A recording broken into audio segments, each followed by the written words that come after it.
Structures are imaged by the SDO here, utilizing a 30 nanome wavelength of light, which corresponds to the extreme ultraviolet portion of the electromagnetic spectrum. Timing is important when trying to image these features, as they are more common in certain years than in others.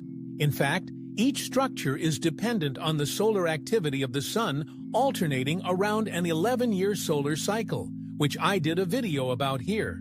But there's more to learn, just as using visible and ultraviolet light show as different things when looking at the same feature using two different wavelengths of non-visible light can all also be eye-opening to demonstrate this.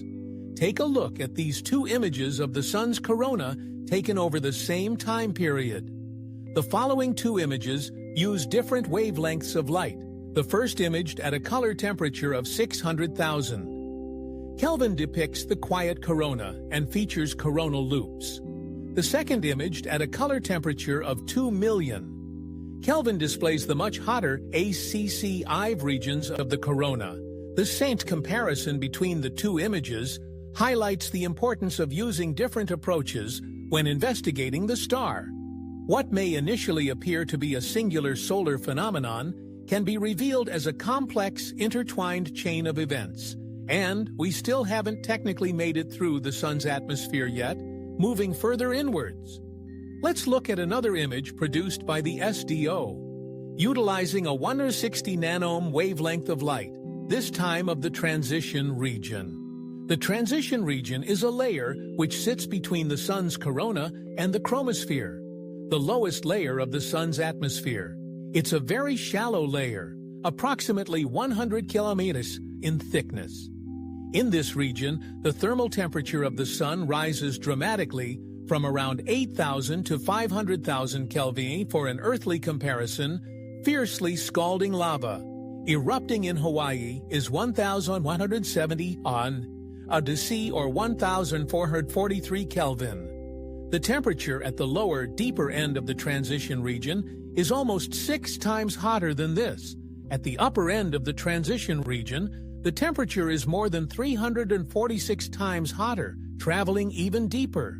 We find ourselves immersed in the Sun's chromosphere, which is the last layer of atmosphere before we reach the Sun surface, itself imaged here using 170 nanome ultraviolet light. It is estimated to be approximately 1,700 kilometers thick, closely inspecting the chromosphere. We identify some mesmerizing features known as spicules swaying like long, wavy grass blowing in the wind. These long jets of plasma shoot upwards from the Sun's surface as speeds up to 100 kilometers, approximately 282 times faster than the speed of sound, and can reach lengths of nearly 10 kilometers over 1 kilometer, taller than Mount Everest, forming and vanishing in around 5 to 10 minutes on average. The processes behind these spicules were widely unknown and debated for some time, as it wasn't clear how magnetically charged particles could ever escape the Sun's magnetic fields at that level.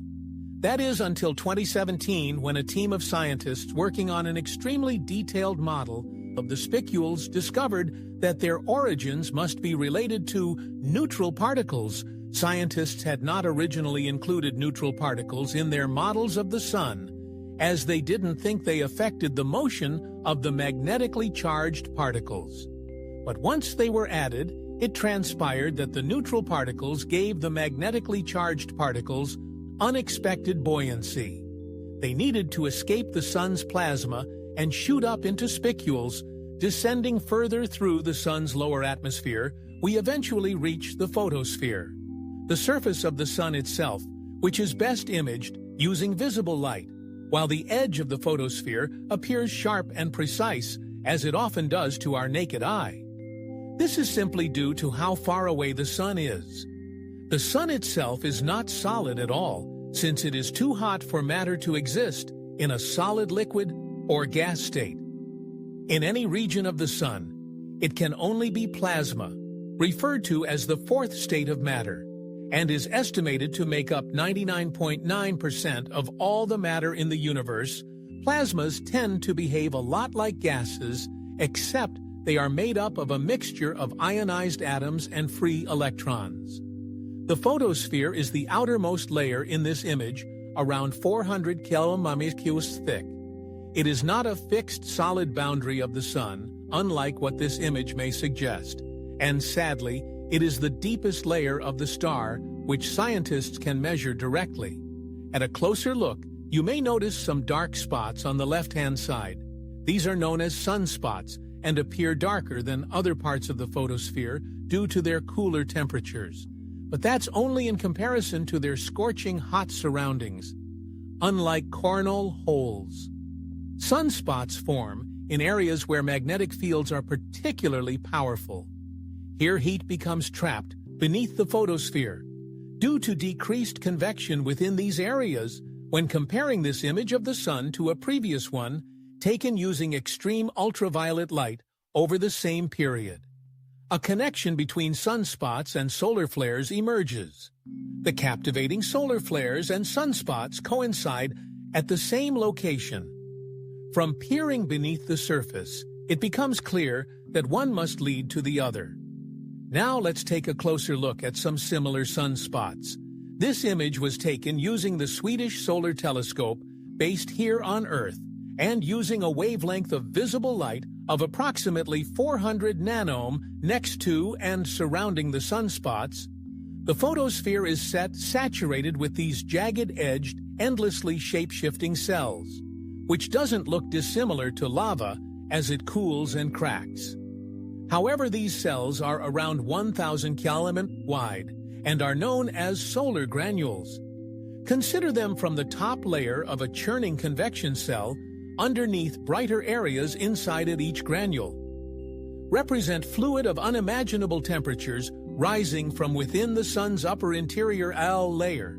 To its surface, upon reaching this boundary, the fluid has nowhere to go except to spread outwards and across. After cooling gradually, the fluid sinks back inwards via the rough. And the answer is yes, but it's not the shadow. That's the really visually appealing part of this, from the Earth, anyway. This is because the Earth is 4 times as big in the moon sky as the moon is on Earth. So when the Earth fully obscures the Sun, the whole moon is in the umbra. At first, the shadow of the Earth creates a crescent shape. Explain that flat earthers. But what is different this way around is that unlike the moon, the Earth has an atmosphere. This means that when the moon is totally eclipsed, the Earth's atmosphere reflects the Sun's light around the planet gently, illuminating the moon in a reddish hue. This makes for a beautiful but almost spooky view. The color is caused by R scattering a topic. I've discussed in another video, R scattering is the same process that makes our sky blue and our sunset red. This image is beautiful in that you can see the different wavelengths of light being scattered through Earth's atmosphere from deep red from this side through to blue on this side.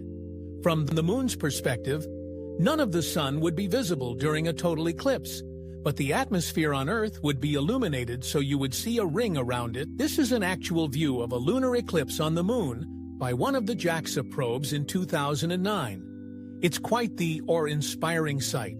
The Earth and Moon aren't just getting in the way of each other, either. Here is the Earth eclipsing the Apollo 12 spacecraft in 1969 while it was on its way back home, and here's the Moon getting in the way of the Earth from the perspective of the Discover satellite. Interestingly, this is the side of the Moon you never see as the Moon is tied locked to the Earth, which means the same face is always looking towards Earth. From this perspective, the Moon looks very foreign, but it is indeed a real video of our only natural satellite transiting the Earth from another satellite's perspective. But this time, looking at the Sun with the SDO satellite, the Moon often makes an appearance. The position of this satellite as it orbits the Earth means the Moon can block the Sun occasionally, and here's the Moon again, this time from the perspective of one of the stereo satellites.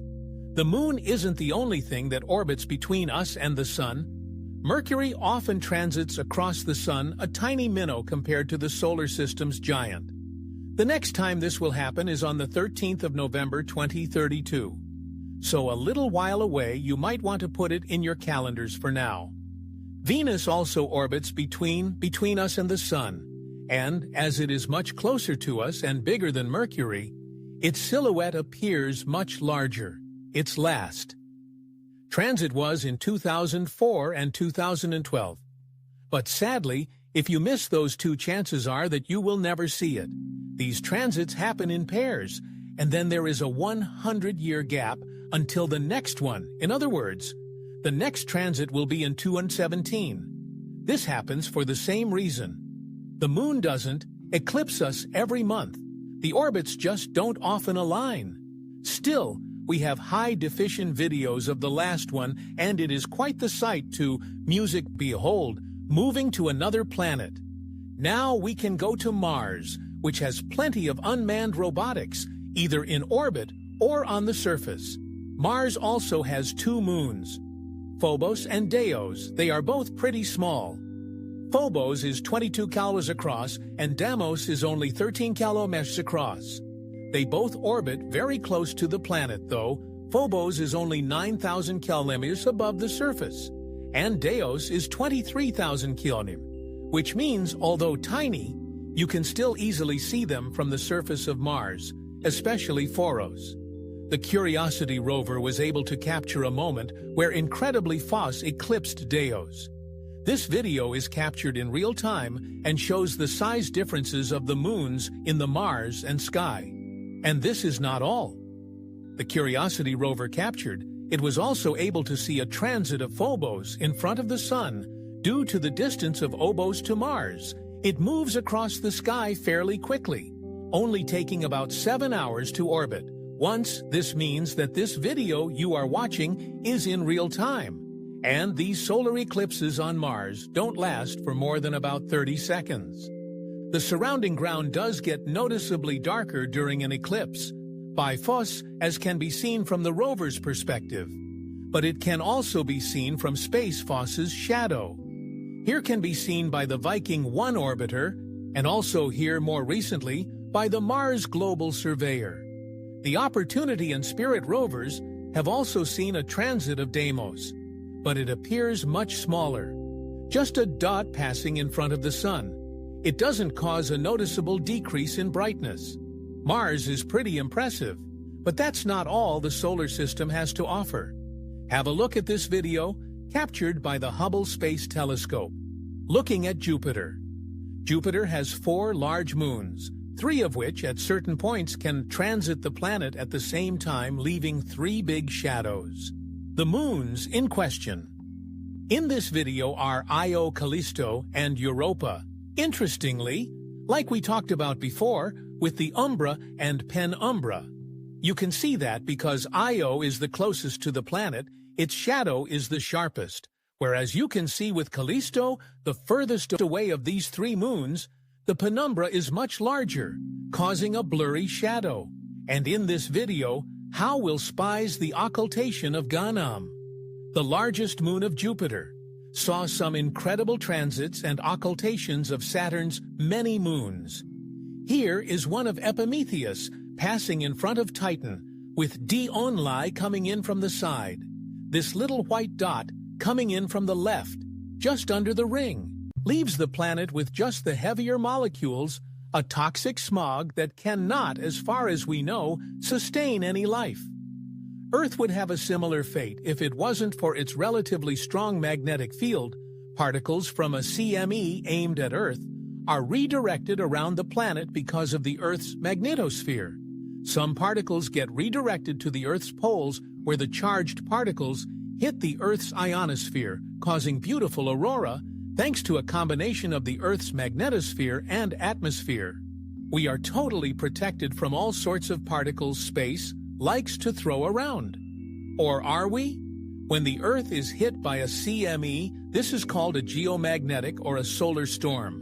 When a solar storm hits us, Earth's magnetic field gets somewhat compressed by the force of the CME for the duration of the storm. Normally, this wouldn't and hasn't been a problem for people with their feet firmly on land. But what would happen if the most powerful solar storm ever recorded was the hit Earth music today? to find out what is believed to be the most powerful CME in recorded history. We have to go back to 1859 to a solar storm known as the Carrington event, music, from the 28th of August to the 2nd of September 1850. Many sunspots appeared on the sun. In one place, on the 29th of August, southern aurora were visible as far south as Queensland, Australia, which implies a solar storm was occurring before midday on the 1st of September. Amateur astronomers Richard Carrington, who the event was named after, and Richard Houghton separately saw and recorded an extremely bright solar flare. Carrington and Houghton wrote reports independently, which were both later published in scientific journals. The flare was connected to a major coronal mass ejection that traveled directly towards Earth, taking 17.6 hours to make the 150 million kilometer journey much faster than the speed of normal. Music CMEs, typically a CME would take several days to reach Earth. It's thought that the high speed of this one was made possible by a prior CME, perhaps the cause of the large aurora event on the 29th of August in Australia, which would have cleared any ambient solar wind plasma for the Carrington event like a giant lipsed stream. With this lipsed stream in place, the way was set for the biggest CM known to man. On the 1st to the 2nd of September 1859, the largest recorded geomagnetic storm occurred. Aurora was seen around the world all across the northern hemisphere as far south as the Caribbean. The aurora over the Rocky Mountains in the U.S. was so bright that the green glow woke local gold miners who began making breakfast, as they believed it was morning. It was reported that because the aurora was so bright, people in the northeastern United States could still read a newspaper. The aurora was visible as far from the poles as sub-Sahara Africa. Mexico, Queensland, Cuba, Hawaii, and even at lower latitudes, very close to the equator, such as in Colombia. This is unprecedented, as typically aurora aren't visible at the middle, music latitudes. By the 3rd of September, the aurora in the sky was said to be the brightest and most brilliant it had ever been. However, although beautiful, this storm brought unforeseen problems. The consequence of the geomagnetic storm was that the electrically charged particles from the sun-purged telegraph systems all over Europe and North America, which caused them to fail, even in some cases, giving the people that operated the telegraph equipment electric shocks. Telegraph pylons threw sparks from the charged atmosphere, and amazingly, some telegraph operators could still continue to send and receive messages, even though they had disconnected their power supplies. The storm was comparable to a hemisphere-wide EMP bomb, fairly harmless to humans, but extremely bad for electronics. The force of the CME in 1859 was so strong that it compressed the magnetic field of Earth all the way down to it. Music atmosphere. Due to the fact that North America and Europe were facing the sun at the time, these areas of the world were most affected from the initial cannonball of the music CME.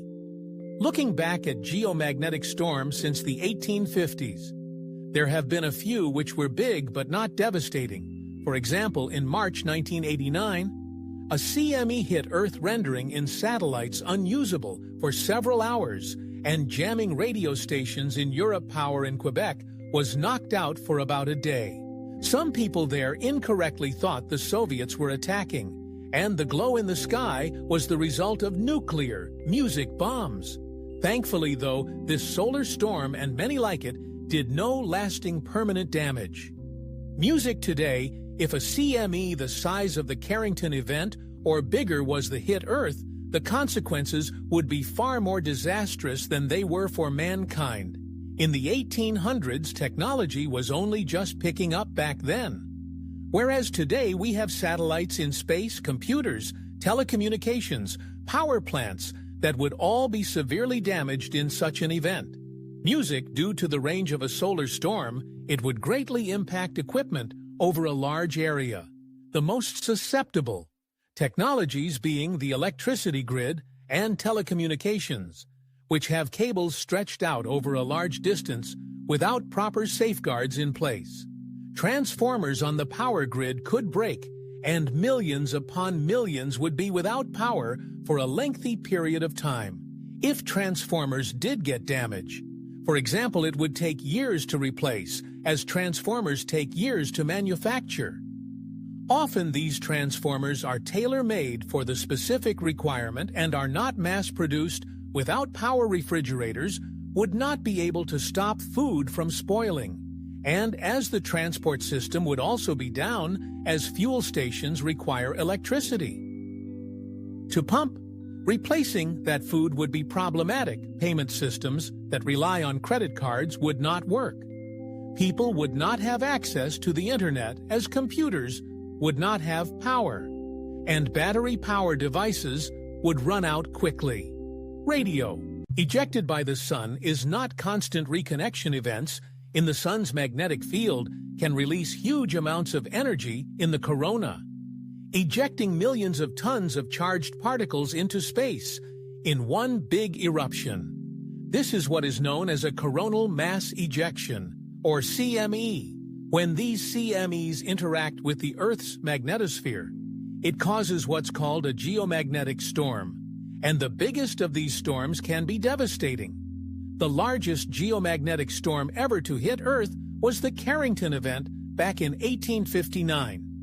If such a CME was to hit Earth now, the resulting storm could affect satellites and our electric power supply in what could be described as a hemisphere-wide EMP bomb, as we depend on electricity and the internet so much, even a few hours of outage could cause serious problems. Some estimates show that if a Carrington-sized event happened today, it could cause a few trillion dollars in damages. And unfortunately, CME flares are fast. They've been shown to reach Earth in just 17 hours. This might not be enough time to alert the entire population. Turn off reactors and take necessary precautions. In reality, we have simply been lucky up until this point, as we missed a Carrington-sized event hitting us by a margin of 9 days. In July 2012, had it been 9 days later, Earth would have been a bit further in its orbit and in the CME's path. This is why it's so important for us as a delicate species to understand the sun's corona, so we can better predict solar storms, to give us better warning and hopefully avoid damages associated with a Carrington-sized event actually hitting us. It's just a matter of when, rather than if. Now these two probes may seem similar, and while a lot of their goals do overlap, they both have some unique features. The Parker probe is going deep into the sun's corona, where no man-made object has gone before, because it has to withstand such high temperatures. The spacecraft is limited in some ways. For example, it cannot take pictures of the sun, as no current camera technology could look directly at the sun from that close and survive.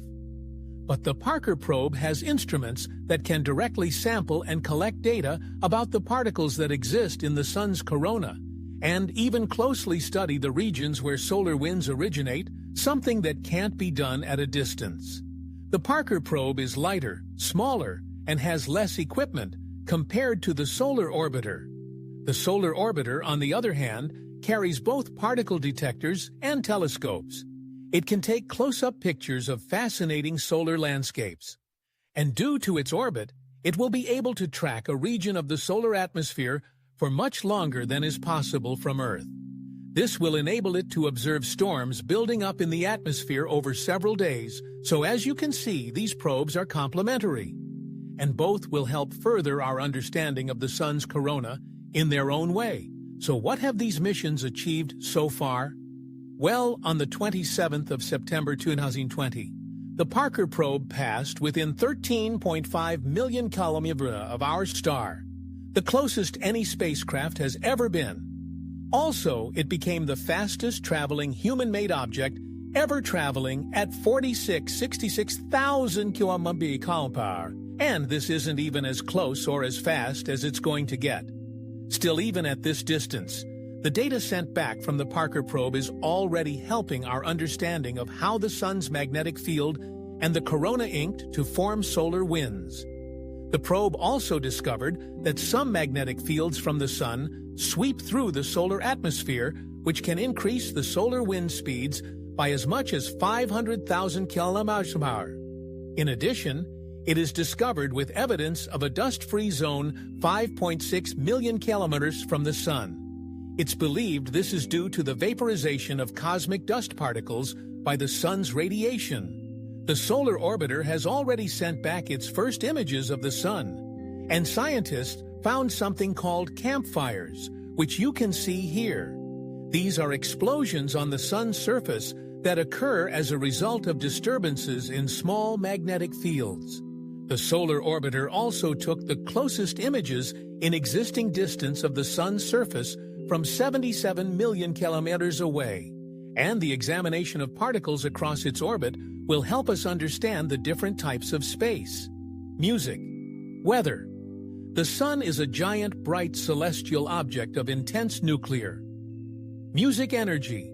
It unleashes billions of tons of electromagnetically charged plasma hurtling into space every day.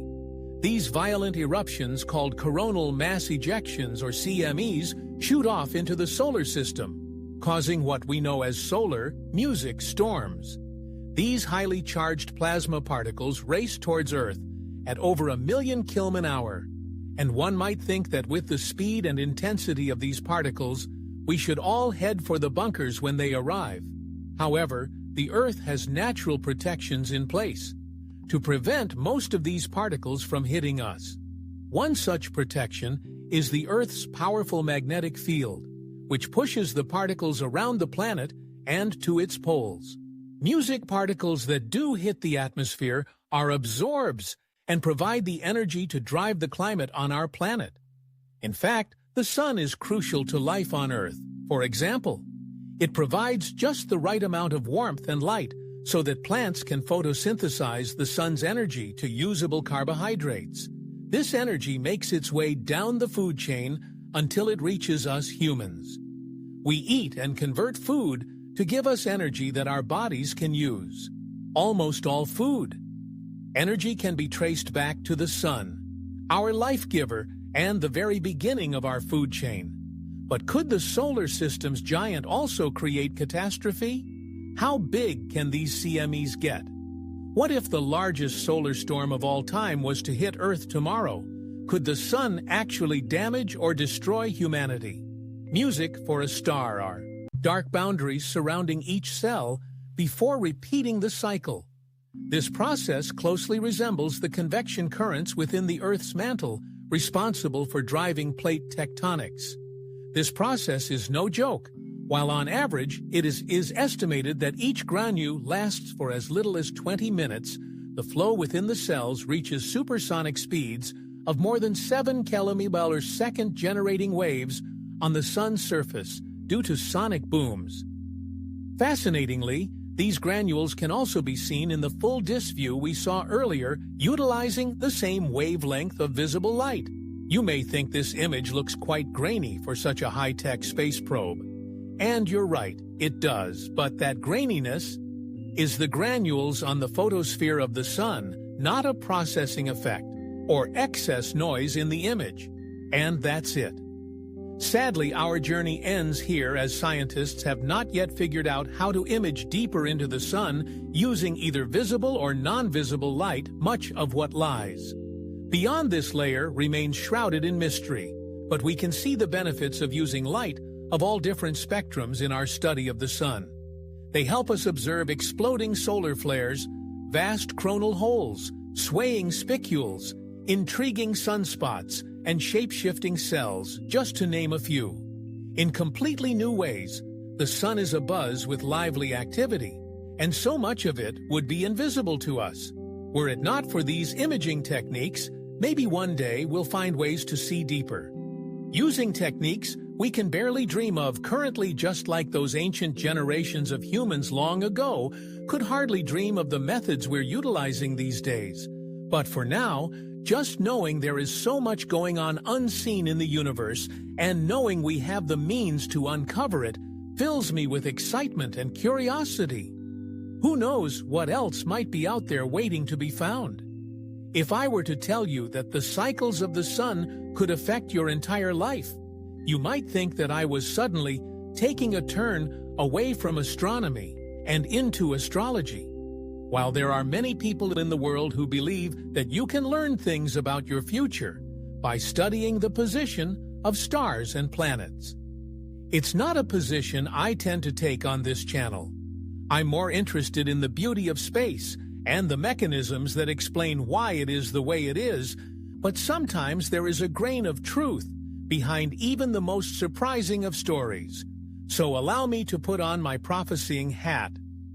While I'm no writer of horoscopes, I will predict that, based on the current state of the sun, over the next few years, you might be more likely to experience bad health, less reliable technology, see warmer weather with fewer clouds, and possibly could be influenced in other surprising ways. How do I know? Because it turns out the sun, that giant ball of fire in our sky, is not just the place we get our energy from. Science is starting to show that its 11 cycles might just be the metronome measuring out how life on our planet ticks. I'm Alex McColgan, and you're watching Astrom. Today we're going to look at sun cycles in particular. I intend to show you exactly how the cycles, the sun, are already influencing the course of your life. It's no surprise that the sun is influential to life on Earth after all. In many respects, it is life's origin. Life on Earth needs energy to function, and the sun frequently provides that energy light for plants. Plants for herbivores, herbivores for carnivores, all the way up the food chain. It's hard to find anything on Earth that could live without our sun, but beyond the gift of that life, sustaining energy. It's easy to think of the sun as fairly static. We see it rise and fall in the sky, but we rarely notice it undergoing any sort of change. This, however, is an illusion. The sun changes all the time as science has advanced, and we've been able to shield out the worst of the sun's glare. It became possible to study the sun's surface as early as 1610. It became clear that the sun was a boiling, shifting sea of barely restrained plasma, which frequently wasn't restrained in spite of the intense gravitational force holding it all together. The nuclear reactions taking place in its core are so hot, reaching 15 million C in its center, that plasma bubbles and bursts on its surface, erupting into solar flares that blaze in all directions. Sunspots, dark patches of the sun's surface that are filled with intense magnetic fields, and can be between 1,600 and 160,000 kilometers across farm drift and vanish. Coronal mass. Ejections explode out of the sun's corona, the atmospheric zone above the sun that is strangely 200 times hotter than its surface. It's hard to find a place in the solar system that is as active as the sun. What many people do not realize is that activity waxes and wanes. The sun operates on an 11-year cycle that alternates between a period of low activity, the solar minimum, to a much higher level, the solar maximum, and then back again. Sunspots, solar flares, and CMEs all become more common during the solar maximum. You are 50 times more likely to see a solar flare during solar maximum compared to the sun's minimum. And large CMEs go from happening once every few days to multiple times in a single day. This is known as the Schwab cycle. Interestingly, this represents one half of a larger cycle known as the Hale cycle, which maps the changes in the sun's magnetic polarity. Once every Schwab cycle, every 11 years, the sun magnetic. North Pole and South Poles swap places when another Schwab cycle occurs. The poles swap back, tick, tick, tick. This constant rising and falling of solar energy levels thrums through our planetary system, rising and falling like of the population would hit 8.8 billion in a decade, 22 billion in a century, and 40 trillion in only 800 to 900 years. So what might be the solution when that happens? Why doing as Dyson's hypothesized alien races do, and increasing the amount of solar energy that we capture, probably by building solar panels or mirrors and sending them into orbit around the sun. As the course I was learning from highlighted, with more solar collection tools comes more benefits. A Dyson sphere or a Dyson swarm, as this segmented configuration is technically known as, offers power that's many orders of magnitude higher than what we can do with just a planet's worth of surface area. Harnessing it would elevate us to a higher level of civilization, one that went from controlling its planet to harnessing its entire solar system, perhaps giving us the springboard that could truly kickstart at our expansion. Across the stars on the Kardashev scale, a method of measuring a civilization's advancement by evaluating how much energy they could potentially use, this would tip us from a Type 1 civilization into a Type 2. In case you're wondering, we're currently only about a Type 0.7, as we've not quite managed to make use of all the energy on the planet, while a Type 2 would have access to all the energy in the solar system. To get to a Type 3, we'd have to harness the entire galaxy, so that's a long way off. Still, the energy levels a Dyson sphere could produce are already so extravagant, it seems silly to our current understanding to even contemplate them. If we completed a Dyson sphere or a Dyson swarm, we would go from 4.7 septujoules to 10 dillion joules, increasing our energy levels by 20 trillion times. That should be enough to keep the lights on for the foreseeable future. Technologically speaking, we are pretty much at the point where we could make a solar panel that could capture sunlight from the sun and send it towards Earth. Or even easier, we could simply create space mirrors to reflect the light towards where we needed it, say, an orbiting space foundry outside of Earth's atmosphere with the same end result. This might be the simpler idea, as then you don't have to worry about how to transfer all the generated electricity from the solar panel back to Earth. You can just send the sunlight directly to wherever it's needed. Although you would be sacrificing some habitability on the Dyson sphere itself, placing mirrors into stable orbits is not impossible for us, and having them be able to maneuver slightly to reorient through the year doesn't sound too implausible. So then it's just a question of how much materials would this require. Unsurprisingly, depending on what distance you created your shell, a Dyson sphere would need a lot of material. For instance, the course I was learning from identified that building a Dyson sphere that coincided with the Earth's orbit would need about 6% of the entire volume of the planet, even if the panels were less than a millimeter thick. This is hardly ideal, even if we could selectively drill out the materials that were needed. But if we instead built a sphere at a much more compact distance from the Sun, say at the distance of Mercury's orbit, then the material requirements become much more feasible. Mercury itself contains all the raw material that might be needed for such a structure. And as far as we know, there is no one living on Mercury who would complain if we were to fill it with holes.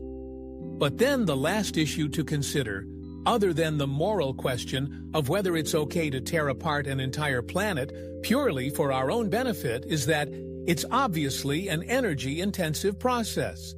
Materials have to be mined, processed, then made into their components. The solar panels or mirrors would need to be built, and even once that's done, they need to be lifted out of Mercury's gravity well. And that's a particularly energy-intensive process.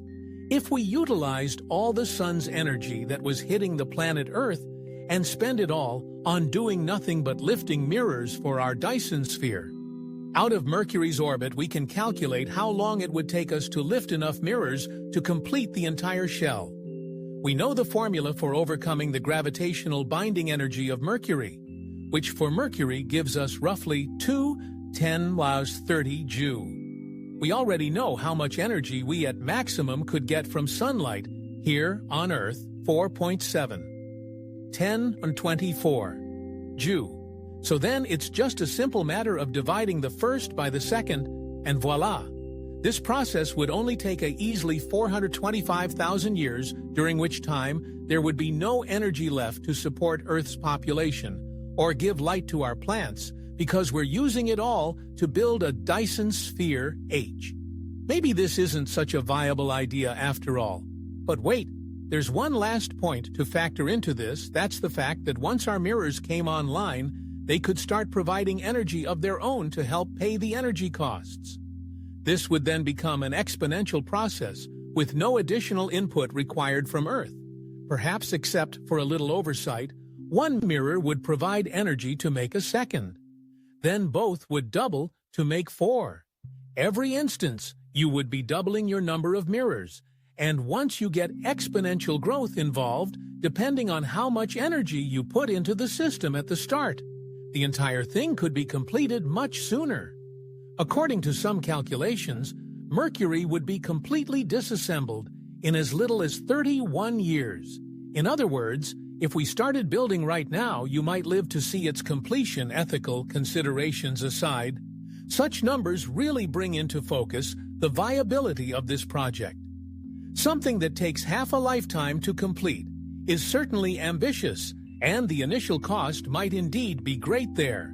Star Earth's velocity would have to be faster in order to not be pulled into the stars. Either that, or its orbit would have to be slightly further out if we wanted to maintain our current velocity. The increase in temperature from the star would be noticeable too, definitely making it unbearable for humans. But exactly how hot would depend on a variety of factors, like a runaway greenhouse effect, the heat of the star, and more. But let's say we place Earth's orbit in such a location that we can survive.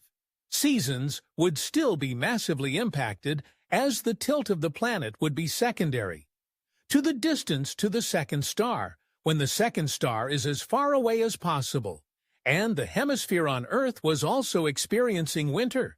It would get extremely cold. On the other hand, combine a summer with the second star passing as closely as possible, and it will be incredibly hot. Additionally, a curious phenomenon with red dwarfs is that they also produce huge flares, much larger than the ones our Sun produces. They would easily knock satellites offline on a regular basis, and Earth would have some spectacular aurora. Our power grid as it stands would also be under serious threat from these stellar flares, as they would act like hemisphere-wide EMP bombs. The interactions with this second star could well make our Sun more active too, meaning it, too, may produce more flares. So even with the smallest type of star, a habitability on Earth would be under serious threat. Increase the mass of the second star, and you'll start to get additional problems, like increased UV radiation making going outside more and more dangerous. You'll also have 2 shadows. A lot of the time, once you turn the second star into something like a blue supergiant, there really won't be a place in the system where there is even a hope of habitability. Blue supergiants can be many times the mass of our Sun, the theoretical limit being 150 solar masses. Their volume is also big. They make the Sun look almost puny in comparison. They can be millions of times more luminous than our Sun. 2 with devastating stellar winds, enough to rip our atmosphere off over a relatively short time frame. Larger again are yellow supergiants and then red supergiants. While not as massive or as luminous as blue supergiants, red supergiants are the biggest stars in existence. If you plop the largest known of these stars directly into the center of our solar system, not only would they easily encompass Earth, but it would encompass everything up until Saturn. That's 10 billion times the volume of our Sun. However, there is a scenario where we could be in a binary star system with a supergiant and still be on a habitable planet. You see, binary stars can orbit very far apart, taking thousands of years to complete one orbit. The most extreme cases can see a binary star system with a separation of over 1 light year. And what can happen is that planetary systems form around each of these stars, separately, meaning that if Earth was in one of these planetary systems, it would only have the one parent star, even if that star was part of a binary. The second star would be easily visible in the night sky, but may not make much of an impact during the day, depending on its luminosity. Stellar winds from the other star would have little impact on Earth, as our Sun's powerful magnetic field would redirect most of it away. The big problem with a supergiant on your doorstep is that it is a ticking time bomb. Supergiants tend to be on the verge of erupting in a supernova. A supernova going off only 1 light-year away would be catastrophic, probably sterilizing the entire planet as radiation from the shockwave passes over. And that's not to mention the gamma bursts from the resulting neutron star. In fact, a recent study has suggested that being within 50 light-years of a supernova going off would be close enough to be catastrophic in nature. However, the good news is that we don't know of a star capable of erupting in a supernova within 100 light-years going back to the single parent star, binary star configuration on Earth with a single sun. We have a set day and night cycle.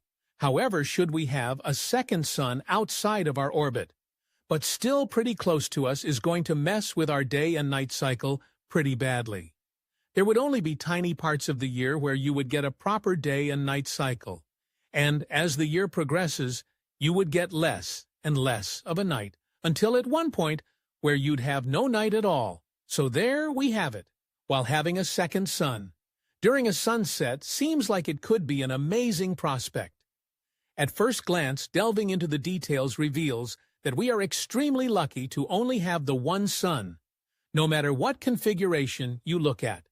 There are some major problems with the second star, be it devastating solar flares, a ruined day-night cycle, having a neighbor that might explode at any moment, having our orbit completely eaten up by the volume of the star, huge swings in seasonal temperature, changes, having our electronics fried out regularly, UV radiation, and likely more that I haven't mentioned in reality.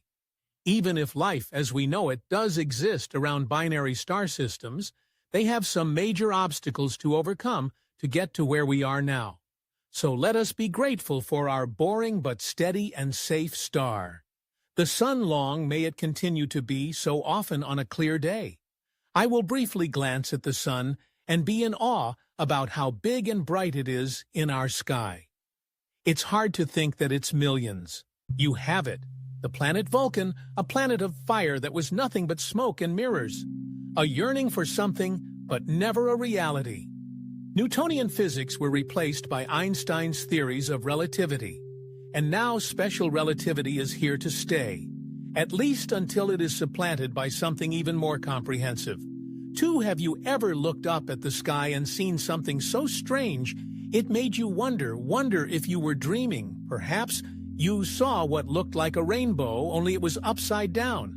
Or maybe you saw a perfect circle of light around the sun with 2 splashes of rainbow color on the sides. Well, no need to pinch yourself. What you are seeing is a unique category of optical phenomena called ice halos. Although similar, they aren't technically rainbows, but their own distinct wonder. Some are relatively common, while others are extremely rare. As you might know, rainbows occur when sunlight is refracted by water, droplets suspended in the atmosphere. When light travels from one transparent substance to another, such as from air to water, its speed changes, bending its path and separating the light into colored bands by wavelength. A process called dispersion. But what happens when light hits water particles that are made of ice, rather than liquid water? Well, depending on the shape and orientation of the ice crystals, as well as the direction of the light hitting them, they can produce a whole range of optical phenomena. To date, 119 kinds of ice halos have been categorized, and they might still be others we don't know about. So what are ice halos? How do they form, and what should you look for if you want to see one for yourself? And finally, are they a sign of something more ominous on the horizon? I'm Alex Milan, and you're watching Asram. Join me today as we look at spectacular images of some of the better-known ice halos and get to the bottom of how and why these delicately beautiful spectacles appear. This stunning photograph shows a 22-Agn solar halo spotted over Gross-Kottenburg, Germany. 22 Ag doesn't refer to temperature, but to the angular radius of the halo. To visualize this, imagine drawing a direct line from a point on the halo to the observer's eye.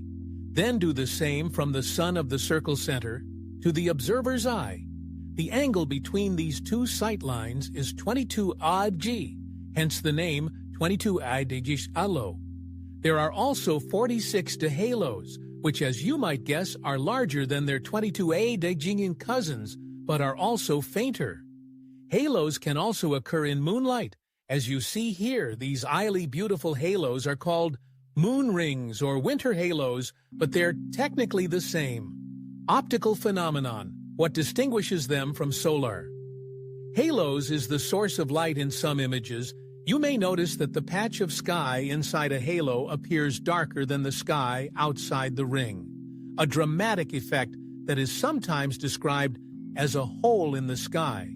This happens because when light bounces and refracts off the ice crystals, none of it is reflected toward the light source, which to an observer leads to an apparent darkening inside the halo.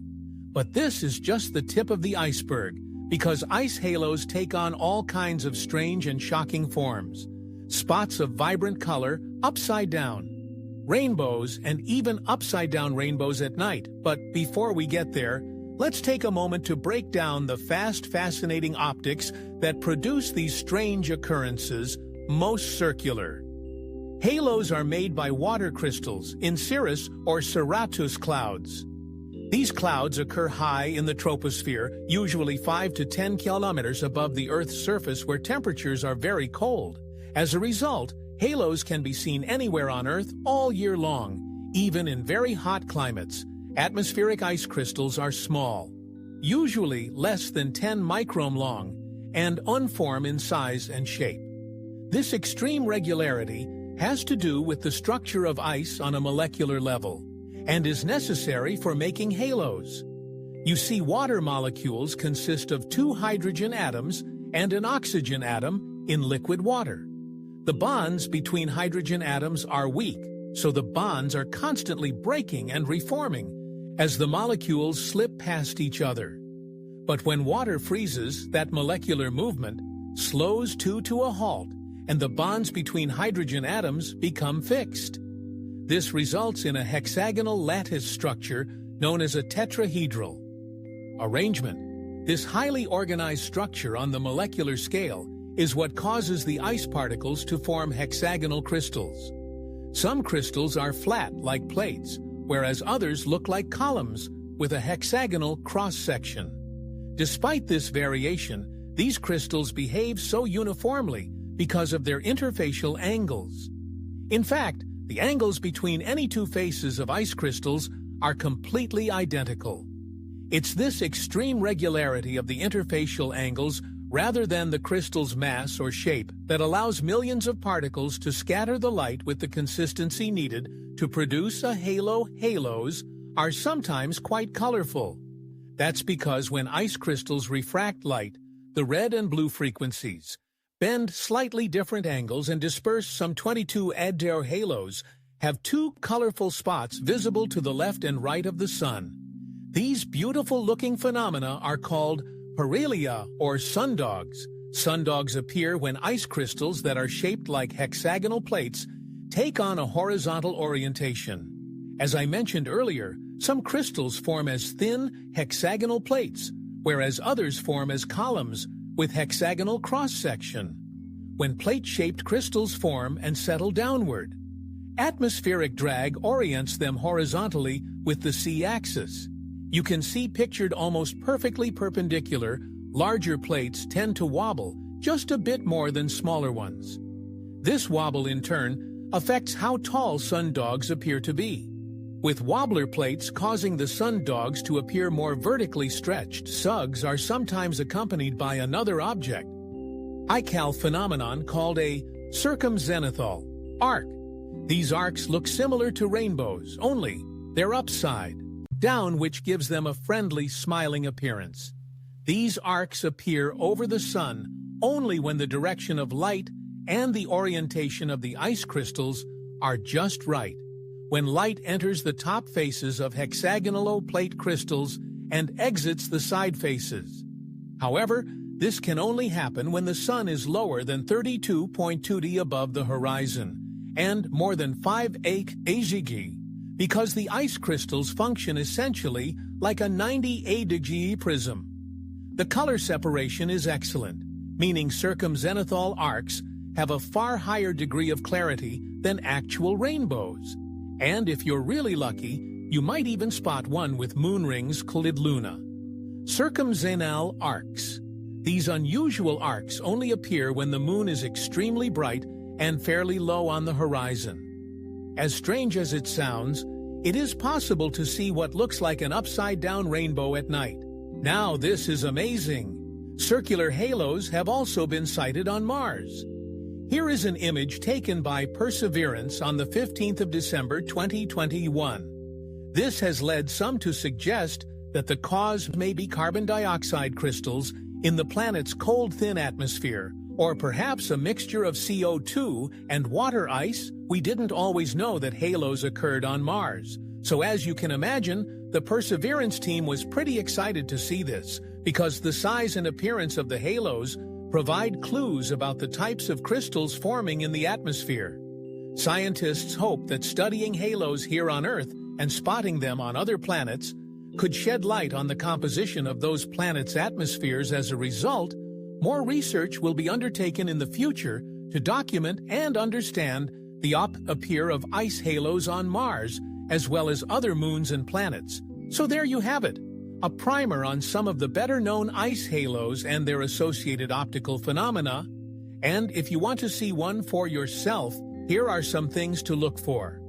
First, check for cirrus clouds.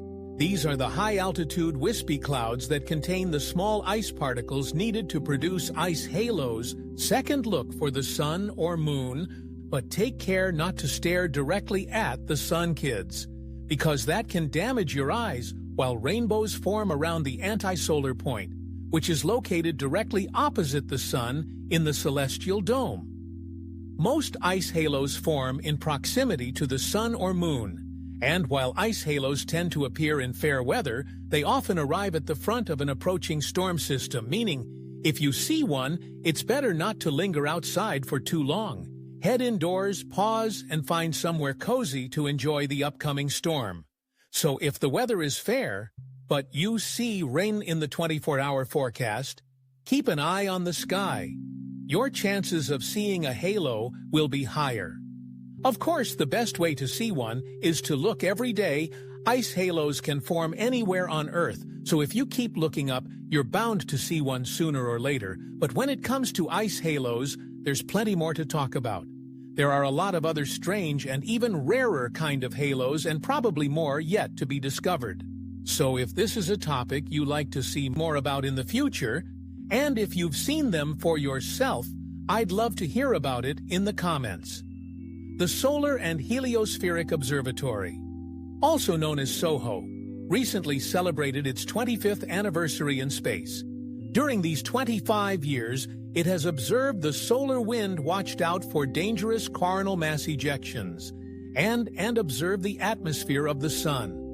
An unintended consequence of his observations around this region was the discovery of over 4,000 sun-grazing comets, most of which we had no idea existed until they came into SOHO's view. And SOHO isn't the only solar observatory. The Stereo spacecraft and the Solar Dynamics Observatory have all seen new comets. And what's so cool about that is that they weren't designed with that in mind at all. I'm Alex Molan, and you're watching Astram. And in this video, I wanted to look at some of the most impressive of these comets. Try to understand how they interact with the sun, and how the sun interacts with music. The Msu grazers are comets that do just that. They graze the sun as they pass. With the closest parts of their orbits, taking them within a head's breadth of the Sun's surface. Often they will pass through the Sun's huge atmosphere called its corona. These comets are mainly long-period comets. Comets whose orbits take hundreds to thousands of years to complete because of their orbit's extreme elliptical nature. They build up tremendous speeds as they approach the Sun, sometimes accelerating to 0.2% of the speed of light, an absolutely incredible speed for a particle, let alone a house-sized object. The majority of Sirius comets actually all originate from one large comet that was ripped apart several hundred years ago. This group of Sue grazers, shown in red in this video, is known as the Sue grazers. What tends to happen over time is that the fragments from the larger comets spread out, meaning that there is probably a steady flow of them as the largest of these comets also pass by the Sun. They too break apart into even smaller comets. And the reason we believe most sungrays originate from the same comet, well, they all tend to follow the same orbital path.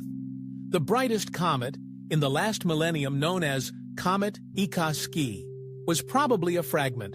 It was so bright as it approached the Sun that it could even be seen during the day. You may have heard of another famous fragment of this comet that dimly illuminated the sky in the southern hemisphere in 2001 called Comet Lovejoy. While Comet Lovejoy wasn't as bright to the naked eye, it did make for some very impressive long exposure.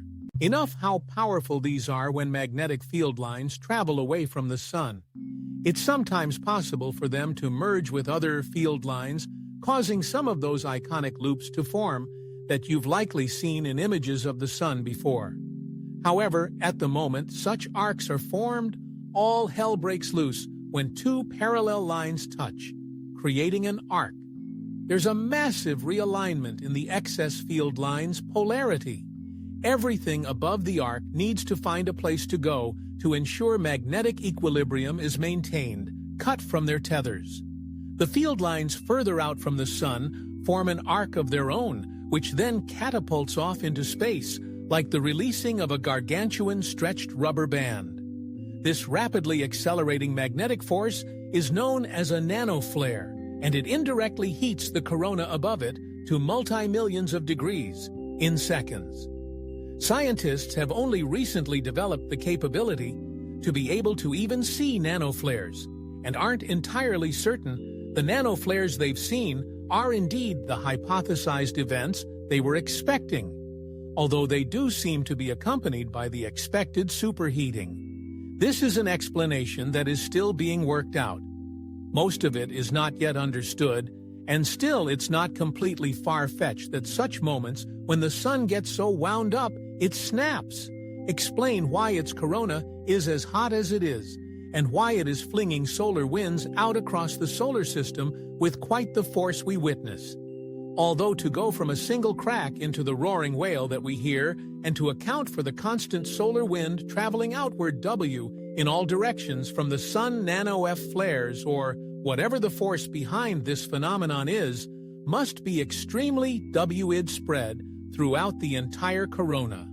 The Sun continues to hold many mysteries.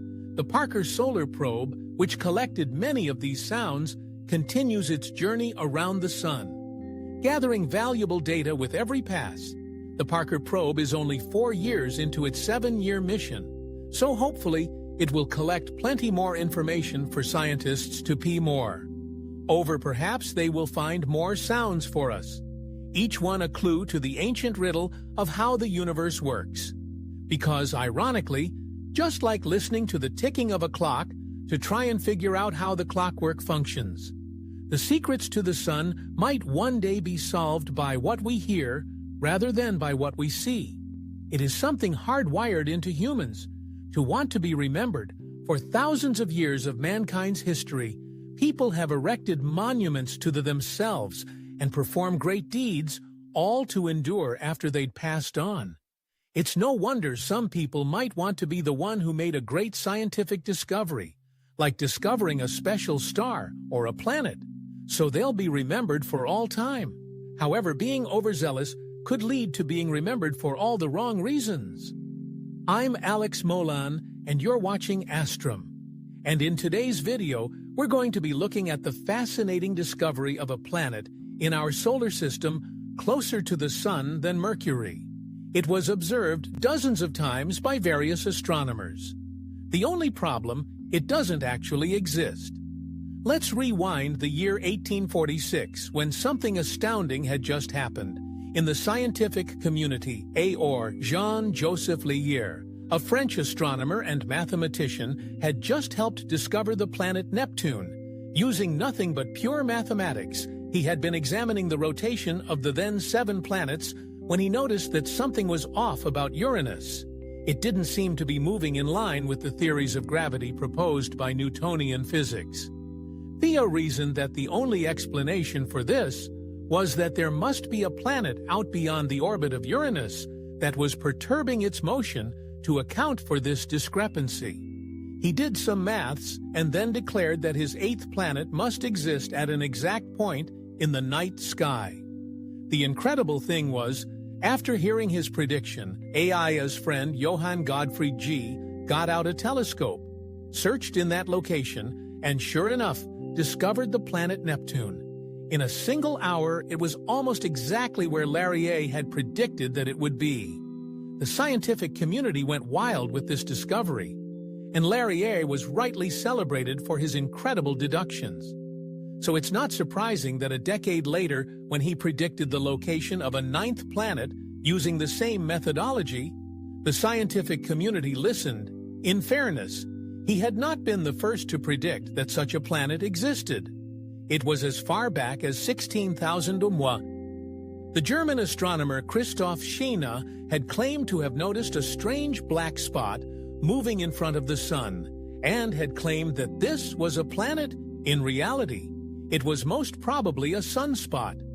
Other alleged sightings had been made throughout the years. Capelle Loft in 1818, France of G.R. Huyssen in 1819. JW passed off between 1822 and 1837. All claim to have seen an object or objects orbiting the Sun.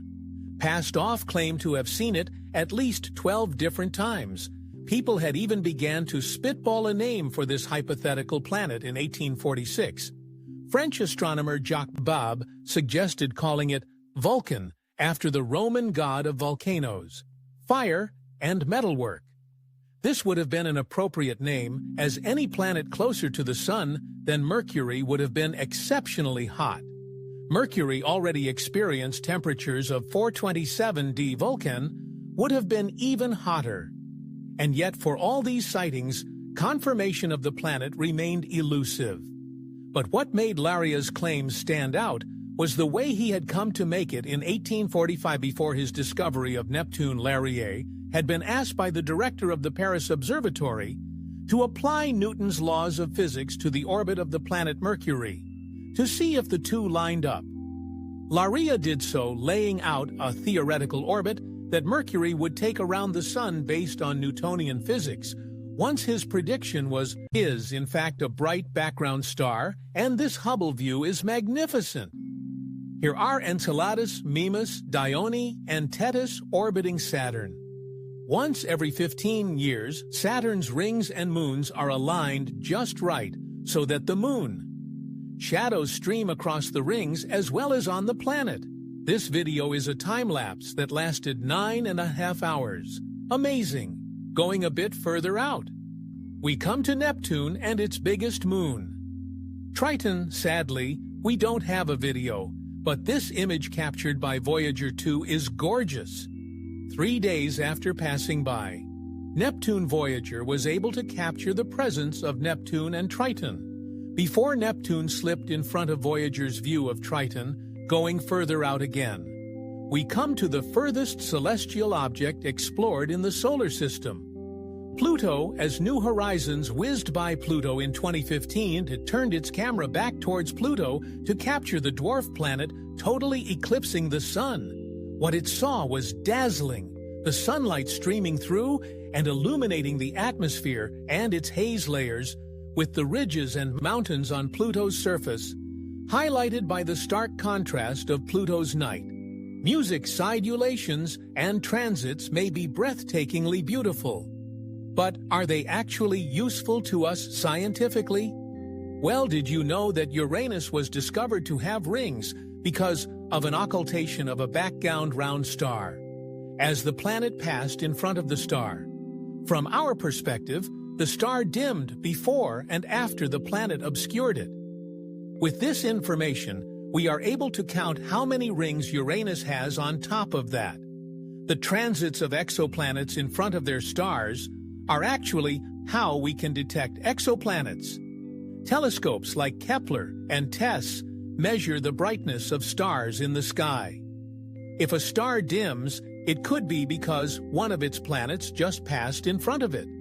If the star continually dims in a pattern, for instance once every 100 days, then we know that a planet orbits that star and takes 100 days to do so. Using this method, space agencies like NASA have discovered over 3,000 exoplanets, more than all other methods of exoplanet detection. Combined, it can even help scientists calculate the size of the planet by measuring how much the star dimmed or the composition of that planet's atmosphere, by looking at the spectra of the light that passes through from the star to us. It might be some time before we see a solar eclipse again, after the one in April. The next eclipse won't happen in America until 2044, here in the UK. The next one won't occur until 2090. If I live to see it, I will be a very old man, but I'm amazed as I see all of the images of eclipses that take place throughout the solar system. There's a special beauty to each one of them, a fleeting moment where one celestial body brushes lightly against another, even if it's only through their shadows rather than harbingers of doom. These moments fill me with awe and remind me how connected the universe is, even across thousands, millions, or even billions of kilometers of space. We can notice a planet's passing, and if you're in the right place at the right time, oh, what wonders you can see. Earth has a pollution problem. There are plastics and landfill items, the types of things you might throw out at home. And then there's dangerous industrial waste, like nuclear byproducts, biohazards, and chemical toxins. These stifle ecosystems and affect the health of vulnerable communities the world over.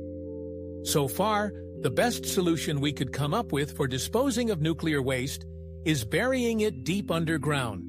Not ideal, when you consider that the stuff remains dangerously radioactive for tens of thousands of years. So why don't we just strap it to a rocket and blast it into the sun, like launching a missile at a target? Wouldn't that solve all our problems? I'm Alex Molan, and this is Astrom Einers. A big thanks to all of our patrons for making this series possible. If you want to send us your questions, join our Patreon by clicking the link in the description below to begin answering our question. It's actually really hard to crash anything into the sun. Let's take a closer look. Suppose we've gathered together a massive pile of toxic waste destined for the sun. The first thing we'd need to figure out is how to get it into space. Easy, right? We've been launching stuff into space for the better half of a century to get our trash pack through the atmosphere and out past Earth's orbit. We need to accelerate it to a velocity of 11.2 kilometers. This is the speed known as the escape velocity, where the kinetic energy of the payload surpasses Earth's gravitational potential. Energy once free of Earth's orbit, our garbage craft is on course for solar collision, right? Wrong. Once our package escapes Earth's orbit, it's still gravitationally bound to the sun. Put super simply, Earth and everything on it is moving sideways relative to the sun. At 30 km/h, combining this sideways motion with the gravitational pull of the sun is what keeps us locked in an orbit. If the sun worked to somehow lose its gravitational pull, we'd fly right past it at 30 km/h and keep going. If we on Earth were to lose our sideways motion, we'd only be influenced by sun's gravity and fall straight into it, so there's hope for our garbage ball. Yet how could we lose our sideways motion to make this solar free-fall happen? Well, there's two options. The first option is to bring up enough fuel to break in space. Now, technically speaking, you can't really break in the vacuum of space, but the next best thing would be to configure our garbage payload's propulsion system to generate thrust opposite to its direction of sideways motion. This cancels out the sideways motion, slowing the spacecraft down and letting the sun's gravity do its thing. Made astronomers observed Mercury to see how well it matched up, only it did not. The Verrier tried again, reasoning that it was possible. His maths have been out. He did a much more thorough study in 1818, using multiple observed sightings of Mercury as his baseline. He once again mapped out Mercury's orbit, but once again his predictions were out, not by much, only 45 arcseconds per century, but enough that there was conclusively something weird going on.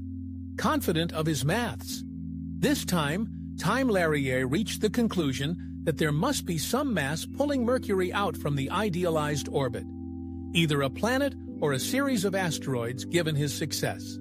By now, at locating Neptune, many astronomers believed him. Scientists rushed to telescopes to try and spot the alleged planet, and it wasn't long before results began to come in.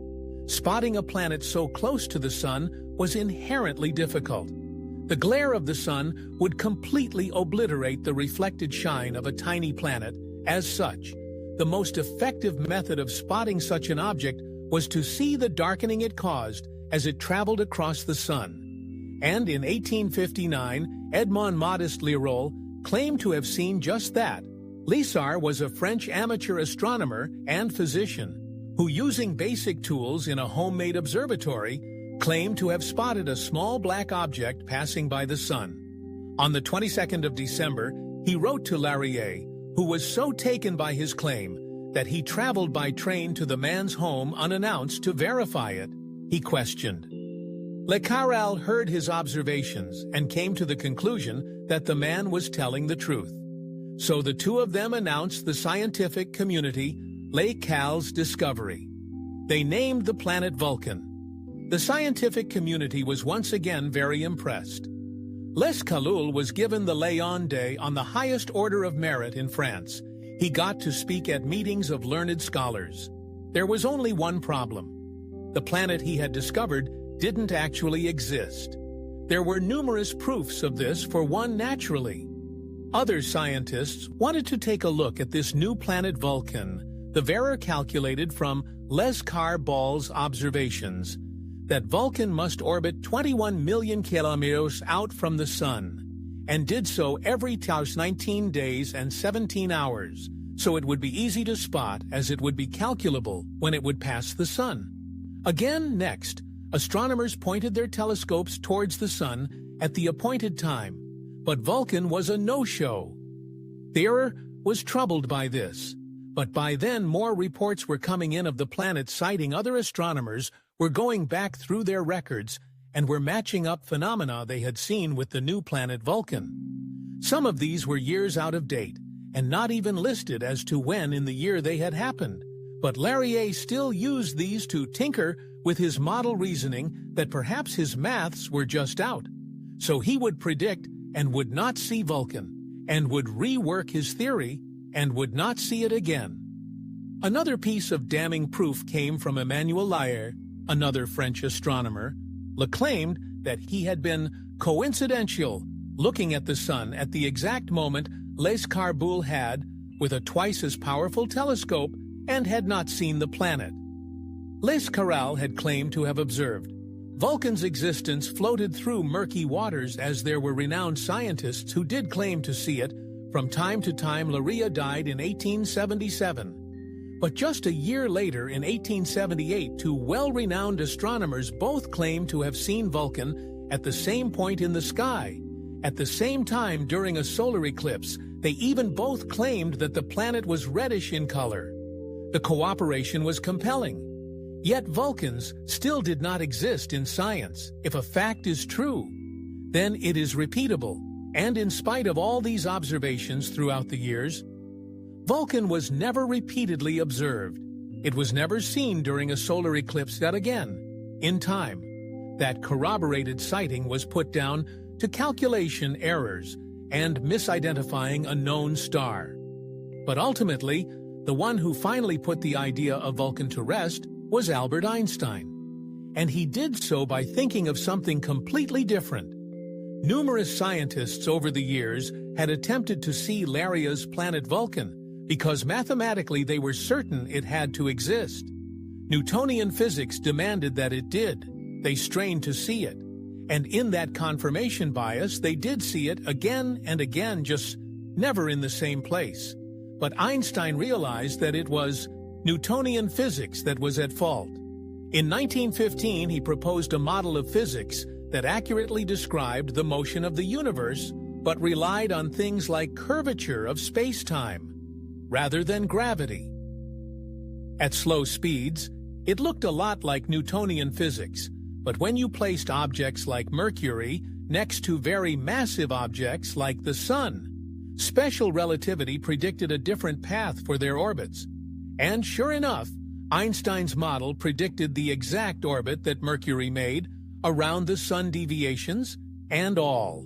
And with that, the case for Vulcan's existence evaporated under special relativity. It couldn't exist. There could be no object next to the Sun of a planetary size, or it would mess with Mercury's orbit so that it would no longer line up with the maths. And this time, Einstein was able to prove his maths correct through tests like the Eddington experiment. There is a lesson in this somewhere. Sometimes, if we want something too much, we find it, regardless of whether it is really there or not. Sometimes it takes thinking outside the box and challenging our previously held beliefs before the truth can be found out. As scientists, and equally as lay people, it's important that we do not hold too tightly to our ideas. The truth does not need our fervor. It will prove itself given time and opportunities for repetition. So there. Sun is relatively stable, a type of star informally known as a yellow dwarf. It is middle-aged and has not changed dramatically for the last 4 billion years. We can be glad our Sun is as stable as it is. As unlike most other stars, the energy it adds is fairly constant.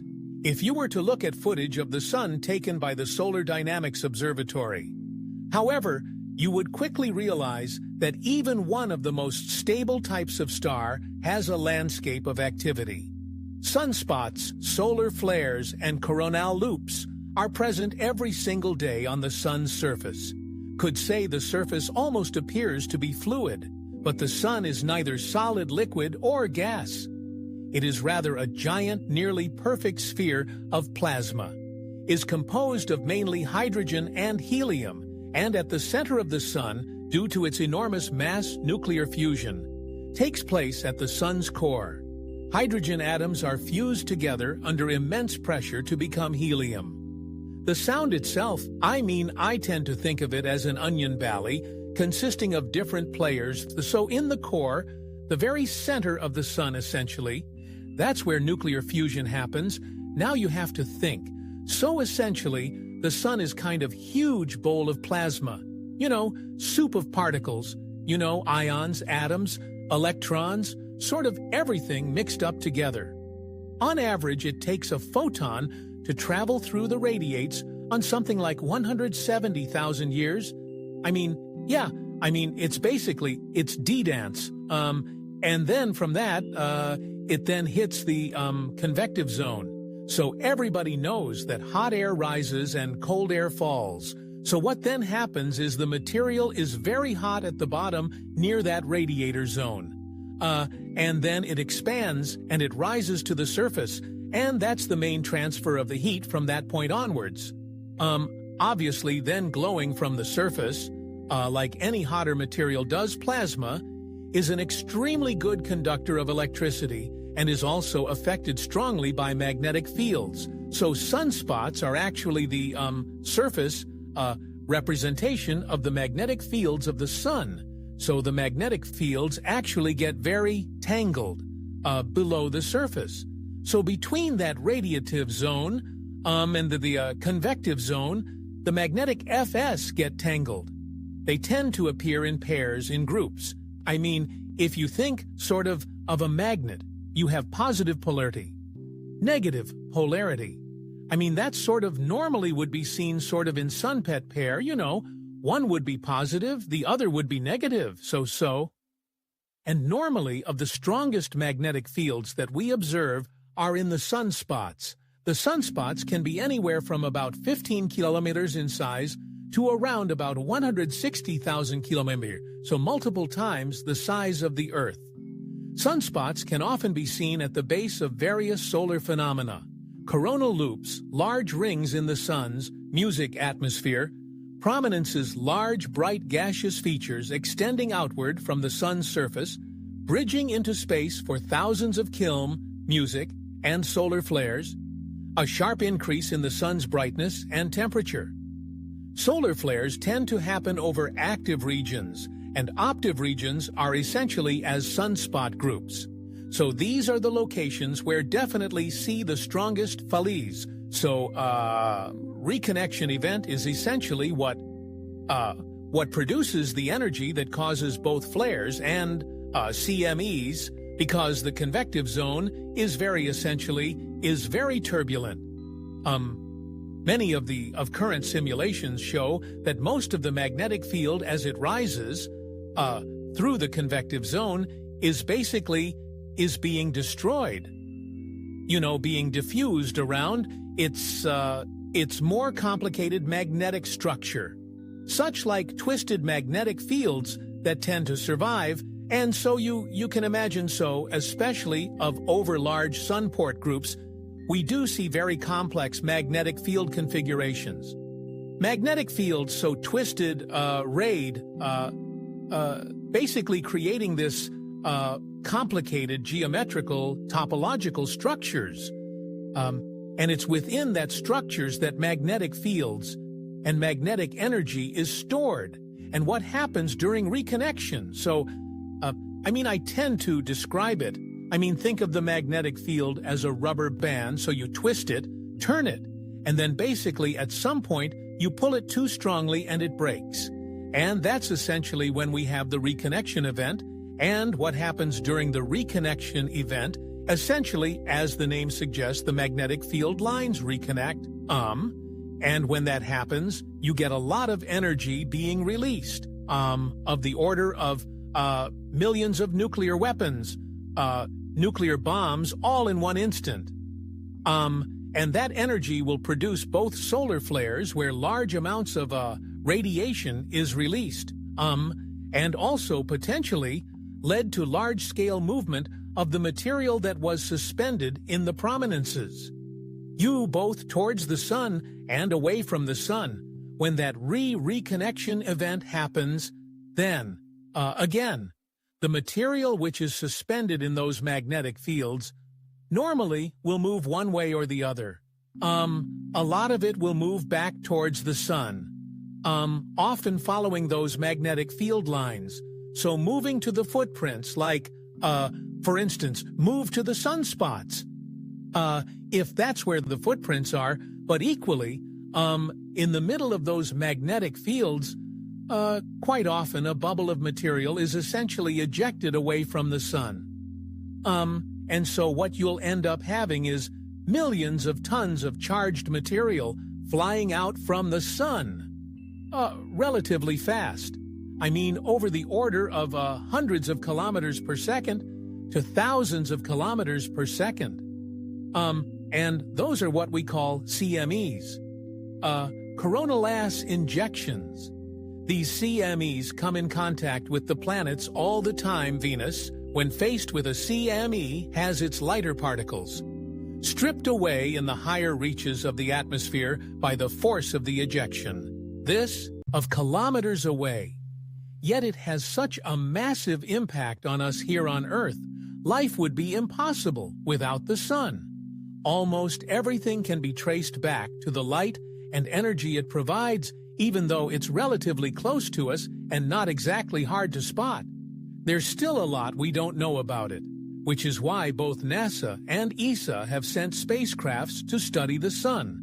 In the last 2 years, These missions will be the closest we've ever been to our star, so close, in fact, that they will be able to directly interact with its atmosphere. So why are we sending these spacecrafts to the Sun? What will they do there? What have they found so far? And what makes each of these missions special and unique? I'm Alex Molan, and you're watching Astrum. And in this video, we will investigate NASA's Park Solar Probe and ESA Solar Orbiter, and how they will explore our own magnificent star, the Music Sun. The Parker Solar Probe was announced in 2009 and was launched on August 12, 2018 on a Delta IV Heavy rocket. It will use 7 Venus flybys over nearly 7 years to gradually shrink its orbit around the Sun. At its closest point, it will only be about 6.16 million kilometers away, which is inside the Sun's corona or its atmosphere. Being that close would feel like 500 suns in the sky, beating down at the same time, with the temperature reaching up to 1,408 degrees C. The spacecraft is going 7 times closer to the Sun than any spacecraft has gone before. And at these temperatures, many components that are used to make sensitive equipment for spacecraft would melt away to protect the spacecraft and all its equipment. It is shielded by an 11 centimeter thick carbon composite shield which can withstand these high temperatures. This shield also has a wide reflective surface that can help minimize heat absorption. The shield will always be facing the Sun, protecting the spacecraft. In this harsh environment, being far away from Earth and orbiting a very dangerous object. This spacecraft is by necessity as autonomous as a space mission has ever been. Because the heat shield always has to be facing the Sun for large sections of its orbit, it won't be able to point its antenna at Earth during these times of communication blackout. It will control each of the sensors, control the formatting of data products, and archive high-resolution data until it can communicate with Earth again and transmit back what it is. Captured as ESA's Solar Orbital Mission. Began development in 2012, and after 8 years, the Solar Orbiter was launched on February 10, 2020, on an Atlas V rocket. The Solar Orbiter will also use gravity assist from Venus, as well as Earth. These swingbys will put the Solar Orbiter into an initial 180-day orbit around the Sun. The spacecraft will reach the closest approach the Sun every 6 months at around 43 million kilometers away. This is comparatively much further away than the Parker probe's closest approaches. But just to give you an idea of the temperatures at this distance, still at 43 million kilometers from the Sun, the temperature can reach up to 500 degrees C, as the sunlight will be 13 times more intense than what we feel on Earth. The Solar Orbiter is protected by a heat shield made with titanium foil layers about 40 centimeters thick, which is not as effective as the Parker probe's heat shield, but still enough to protect the spacecraft on its dangerous mission. It is surprisingly difficult to get a probe into a close orbit around the Sun, as it takes 55 times more energy to go to the Sun than it does to go to Mars. You see, the Earth is always moving sideways relative to the Sun at very high speeds, about 30 kilometers or 108,000 kilometers. In order for a probe to successfully enter into an orbit around the Sun, it must cancel out almost all of that motion. This is why both the Parker and Solar probes were launched using 2 of the most powerful launch vehicles available at the time, the Delta IV and the Atlas V. The objectives of the Parker Solar Probe and the Solar Orbiter are similar to a great extent. Both these missions aim to find out more about our Sun's corona, its solar winds, coronal mass ejections, the structure of the Sun's magnetic field, and simply how it all fits together. The Sun, like all stars, is a ball of plasma. Plasma is superheated matter, so hot that the electrons are stripped away from the atoms, leaving an ionized gas. The Sun has an atmosphere of extremely hot but tenuous plasma, extending out from millions of kilometers, called the Sun's corona. You can see the plasma atmosphere in this image, although typically it is far harder to see than the sun itself, as the sun's outer layer, known as the photosphere, is much brighter. The ideal time to spot the sun's corona is during a solar eclipse, when the moon blocks out the photosphere disk, leaving just the wispy arms of the corona. Visible, the strange thing about the sun's corona is that its temperature is between 1 million and 3 million degrees C, whereas the sun's surface temperature is only about 5,500 degrees C. And currently, we don't really know why, and while the sun's corona looks substantial, its brightness is deceiving. It is actually magnitudes less dense than Earth's atmosphere. The sun continuously releases huge amounts of plasma and radiation into space, which is known as the solar wind. Solar wind is not very strong or dense, and the Earth's magnetic field diverts most of it harmlessly away, while a lot of solar wind does get redirected around the planet.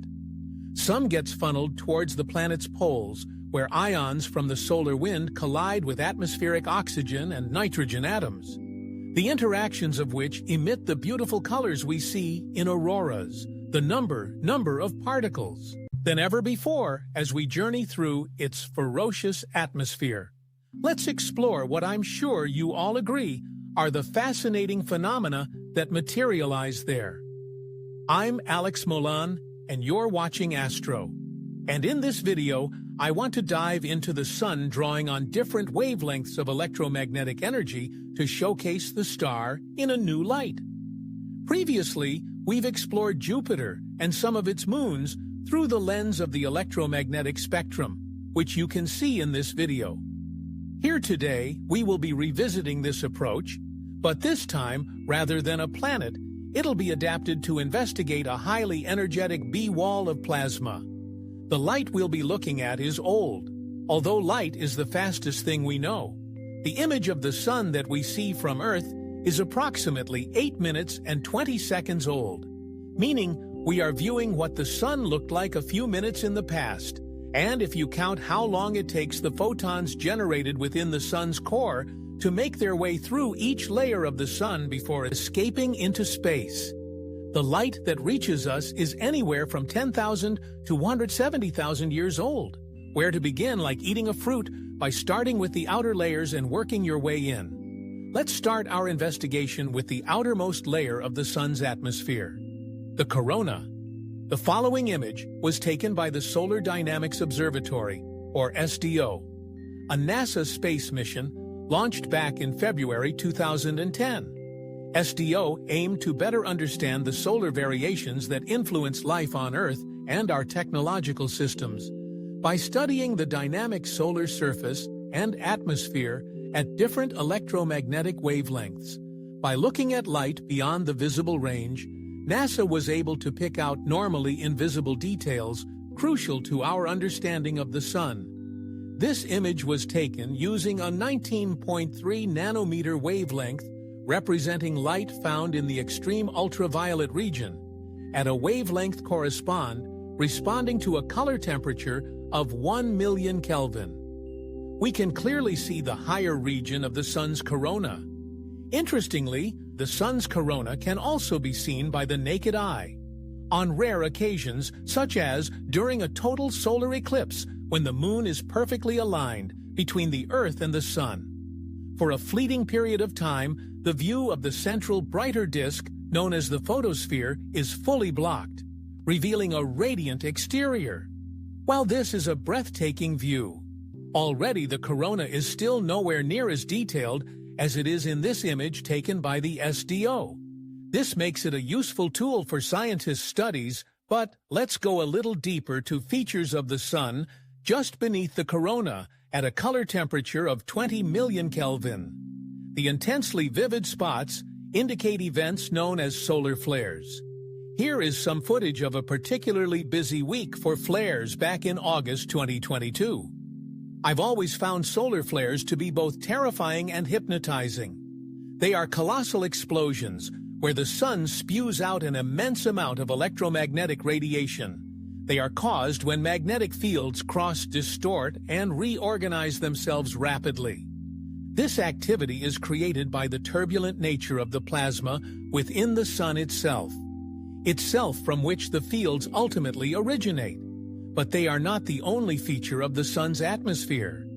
Venting radiation coronal holes indicated here by this darker region on the sun are another fascinating feature which we'll take a closer look at. Using extreme ultraviolet light, coronal holes are areas of cooler, less dense plasma, which are magnetically open, meaning that rather than forming closed loops that go back to the sun's surface, the field lines travel outward across the solar system. These areas allow solar wind particles to escape more easily into space when these solar winds are directed towards and collide with Earth's magnetosphere. Beautiful, aurora lights dance across the night sky at the Earth's polar regions. Using ultraviolet light gives us a much better view of these fascinating features of the sun's outer layers. Non-visible spectrum. Light is an incredible tool, and there are so many different features in the sun's outer layers to look at. There are solar filaments, known as solar prominences, the large loops of plasma that rise from the sun's surface. These enormous loops are large enough to make the Earth look like a tiny speck and can stretch hundreds of thousands of kilometers into space. They can form in as little time as a day, but a stable prominence can remain in the corona for several months. In this example, we watch as a solar prominence snakes its way out of the photosphere and into the sun's atmosphere. Although this video is sped up, so the minutes seem like seconds. When you consider the size of the prominence, it becomes clear how swiftly the sun's intense magnetic fields are causing this material to move. One fact you might not know about the sun's atmosphere is that it sometimes rains. There, not all of the charged plasma fired into the sun's corona continues out across the solar system. Some remains in the corona, getting trapped and cooled until it falls back to the sun's surface as a shining rain. This coronal rain is beautiful to look at, but is best observed from a distance. It's still millions of degrees in temperature. Of course, falling gently back to the sun's surface is only the fate of some of the sun's plasma. This is where the comparison to Earth fails after all.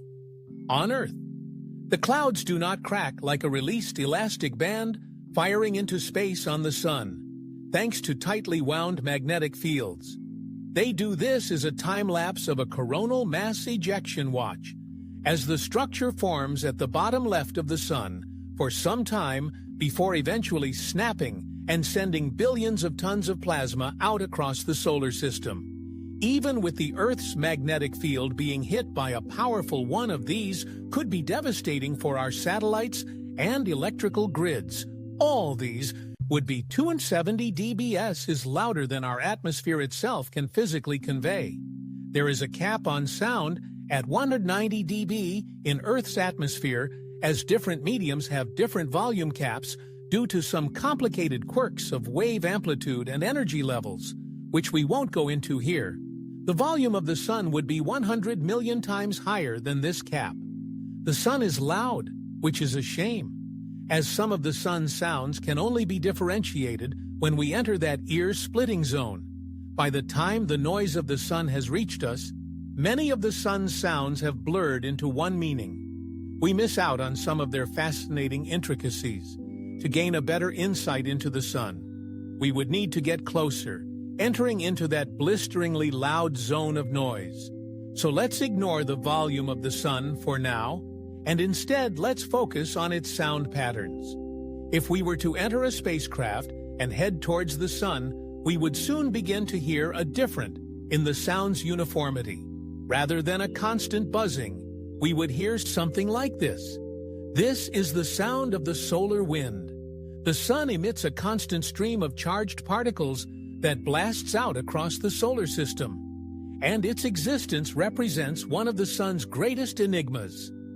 To date, you see, it's tempting to think of this stream from starting inside the sun and blasting outward under the incredible force of all that nuclear fusion. However, by the 1960s, important discovery had been made through observation. Although particles within the sun's atmosphere or corona were moving around with an average speed of 145 millibars. Particles outside of the corona were traveling at 618 millibars. This meant that particles that had enough speed to escape from the sun's surface were drifting into space, and then something in the sun's corona was hyper-accelerating them from subsonic to supersonic speeds, firing them off. What kind of process or mechanism is doing this remains a mystery to this day. The corona contains a second enigma, too. It is far too hot, although you might expect the center of the sun to be the warmest part of it, and the temperature to gradually go down the further from the center. This stops being true once you enter the corona.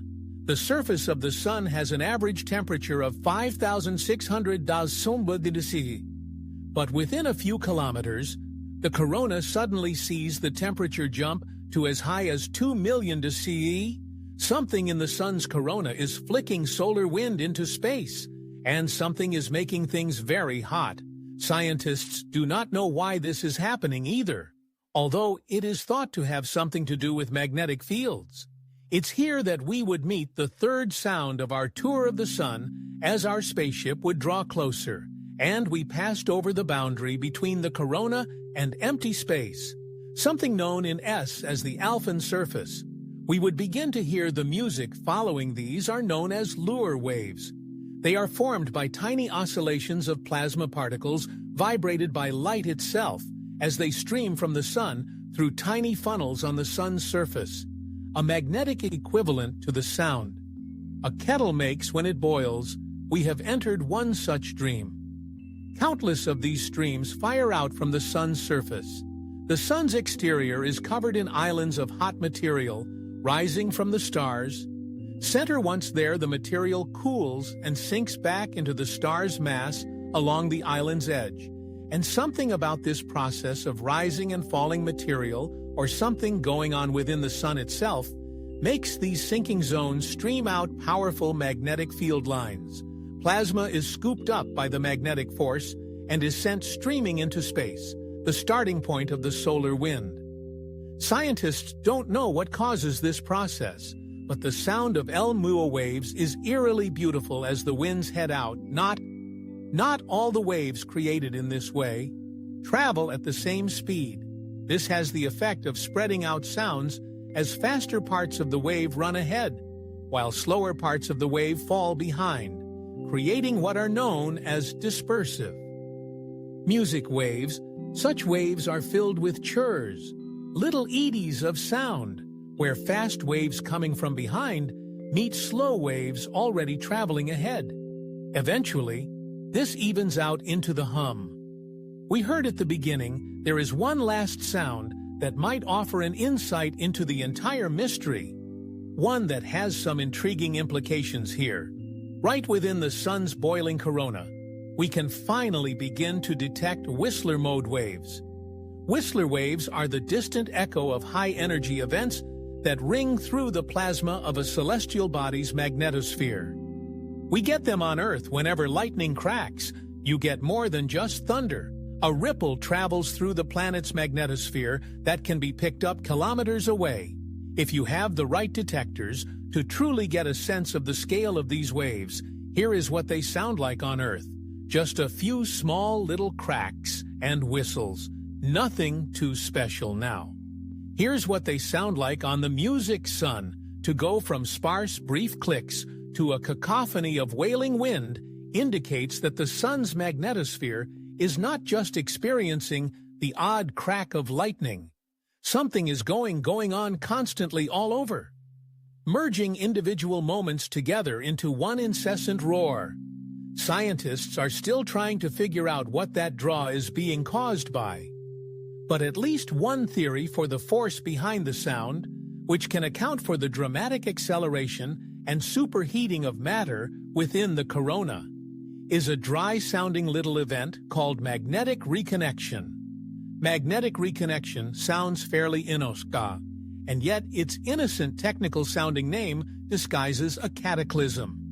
The sun is a tensely wound-up ball of shifting magnetic field lines, all due to that churning plasma within its heart I cannot stress. 2009, by researchers in the Netherlands, went as far as to show that the laying times of blue tits were also affected by the number of sunspots occurring, which even the research is found hard to explain. It's not like birds can look at the sun to see how many sunspots there are. Nevertheless, a link seems to exist according to the 5 nesting groups that were looked at. This isn't something that affects just blue tits, or even species like homing pigeons that are sensitive to magnetic fluctuations, who fly different routes depending on what time in the 11E cycle it is. I'm talking about the last unmentioned point in my horoscope, bad health. There are numerous studies on how solar cycles might influence this in 2011. A study spanning 2 decades of nearly 1/3 of women in Holland discovered a peak in 6 cervical pathologies that took place just after solar maximum when the sun's radiation was hitting hardest. The study also checked 1 man during the same period, which admittedly is a much smaller number of candidates still.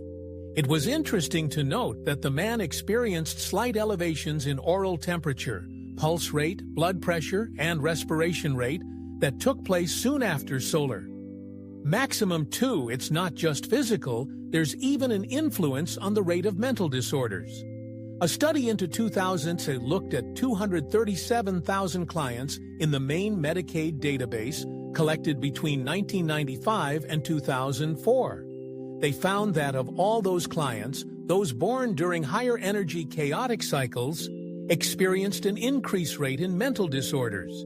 If this is the case, then the cycle of the sun at the moment of your birth might just have influenced the course of your life. It's not quite star signs, but astrology might just be onto something, at least with one specific star.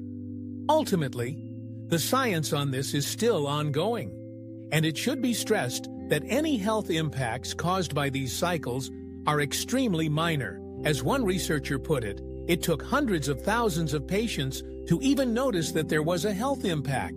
The sun cycle should not prevent you from living your life.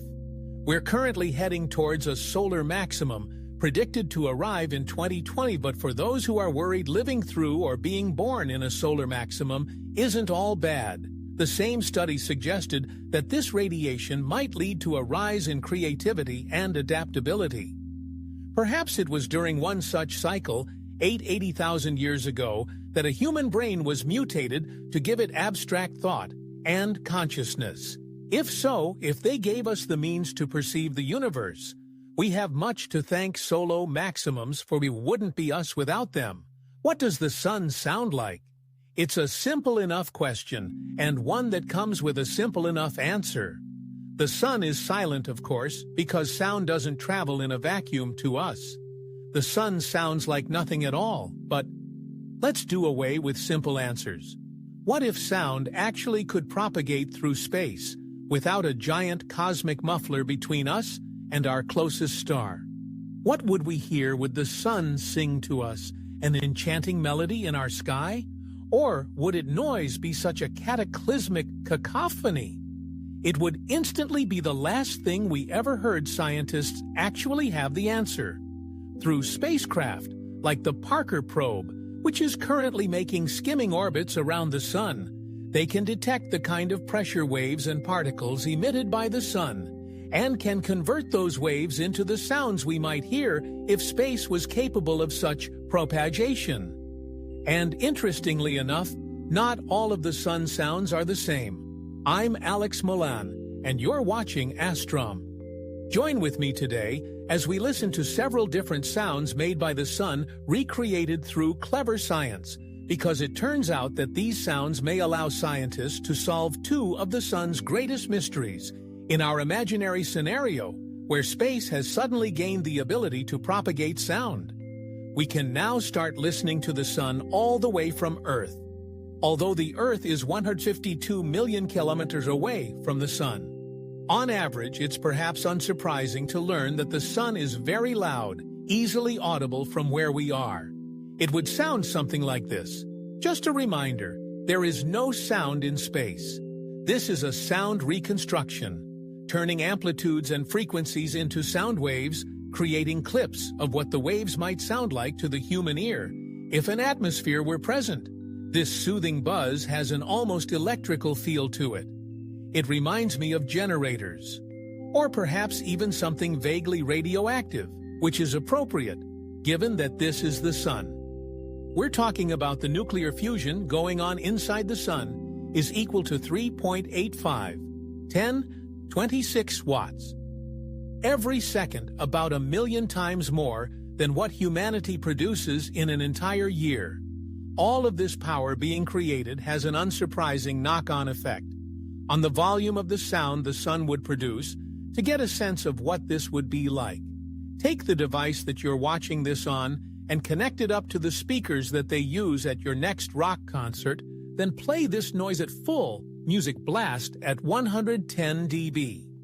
This volume level is survivable for short periods of time, but would likely end up with the entire population of the planet going deaf if they weren't wearing earplugs as it plays in our sky non-stop.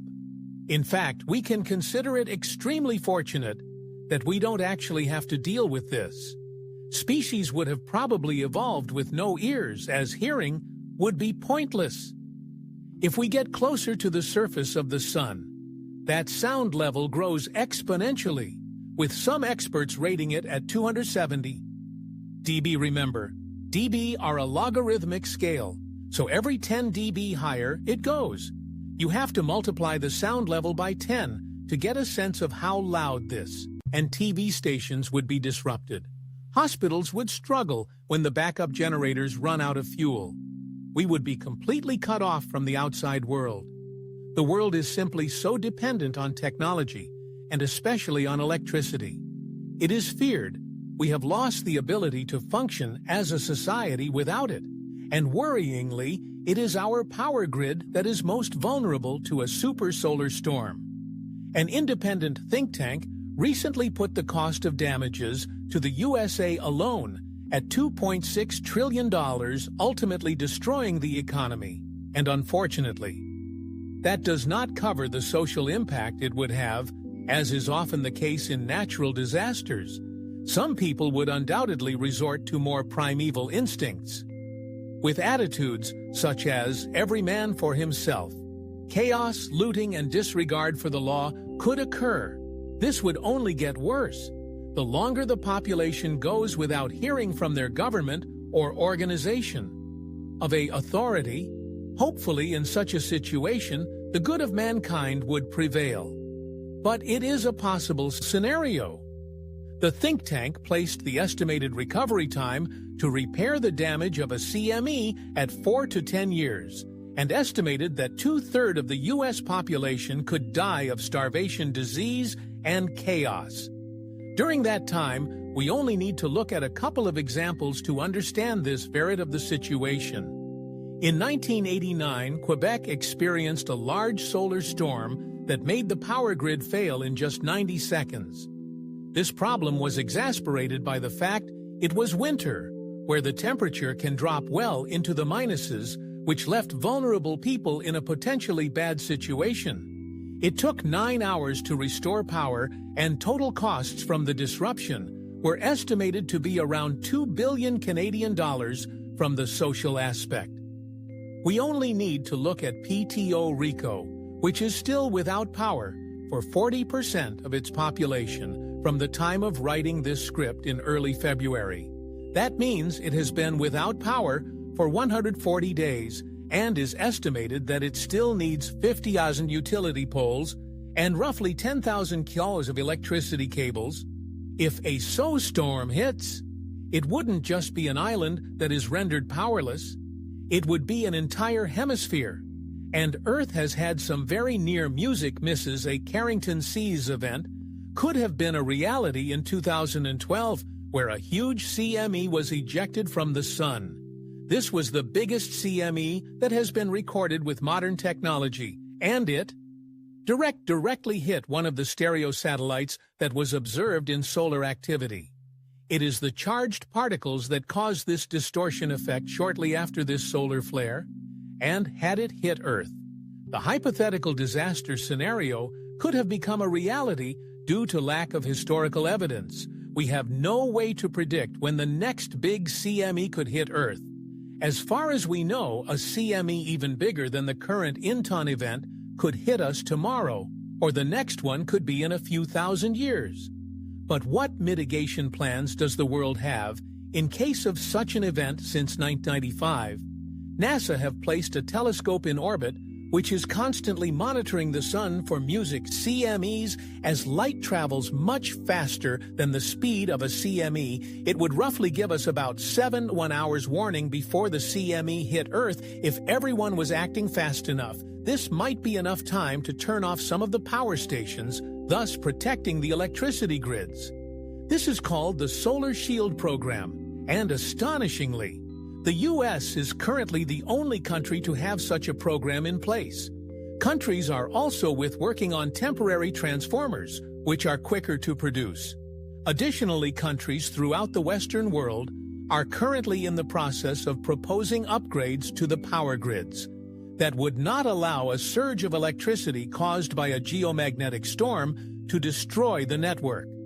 This process, however, is slow and bogged down by bureaucracy. It seems countries are in no rush to foot the bill to upgrade the infrastructure. These measures to protect the power grid are not already in place worldwide.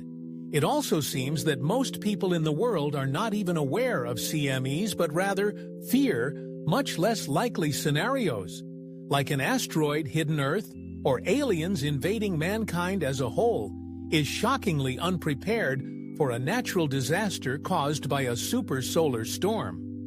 George H. Baker, Professor Emeritus from James Madison University, spoke before the House Committee on National Security in the United States and gave this explanation for the reason progress is not getting made. He said to a major extent the lack of progress in protecting our most critical infrastructure to solar storms is that the responsibility is distributed. There is no single point of responsibility to develop and implement a national protection plan. Nobody is in charge when I asked the North American Electrical Reliability Corporation about EMP protection. They informed me we don't do EMP. That's a Department of Defense problem. The Department of Defense tells me EMP protection of the civilian infrastructure is a DHS responsibility.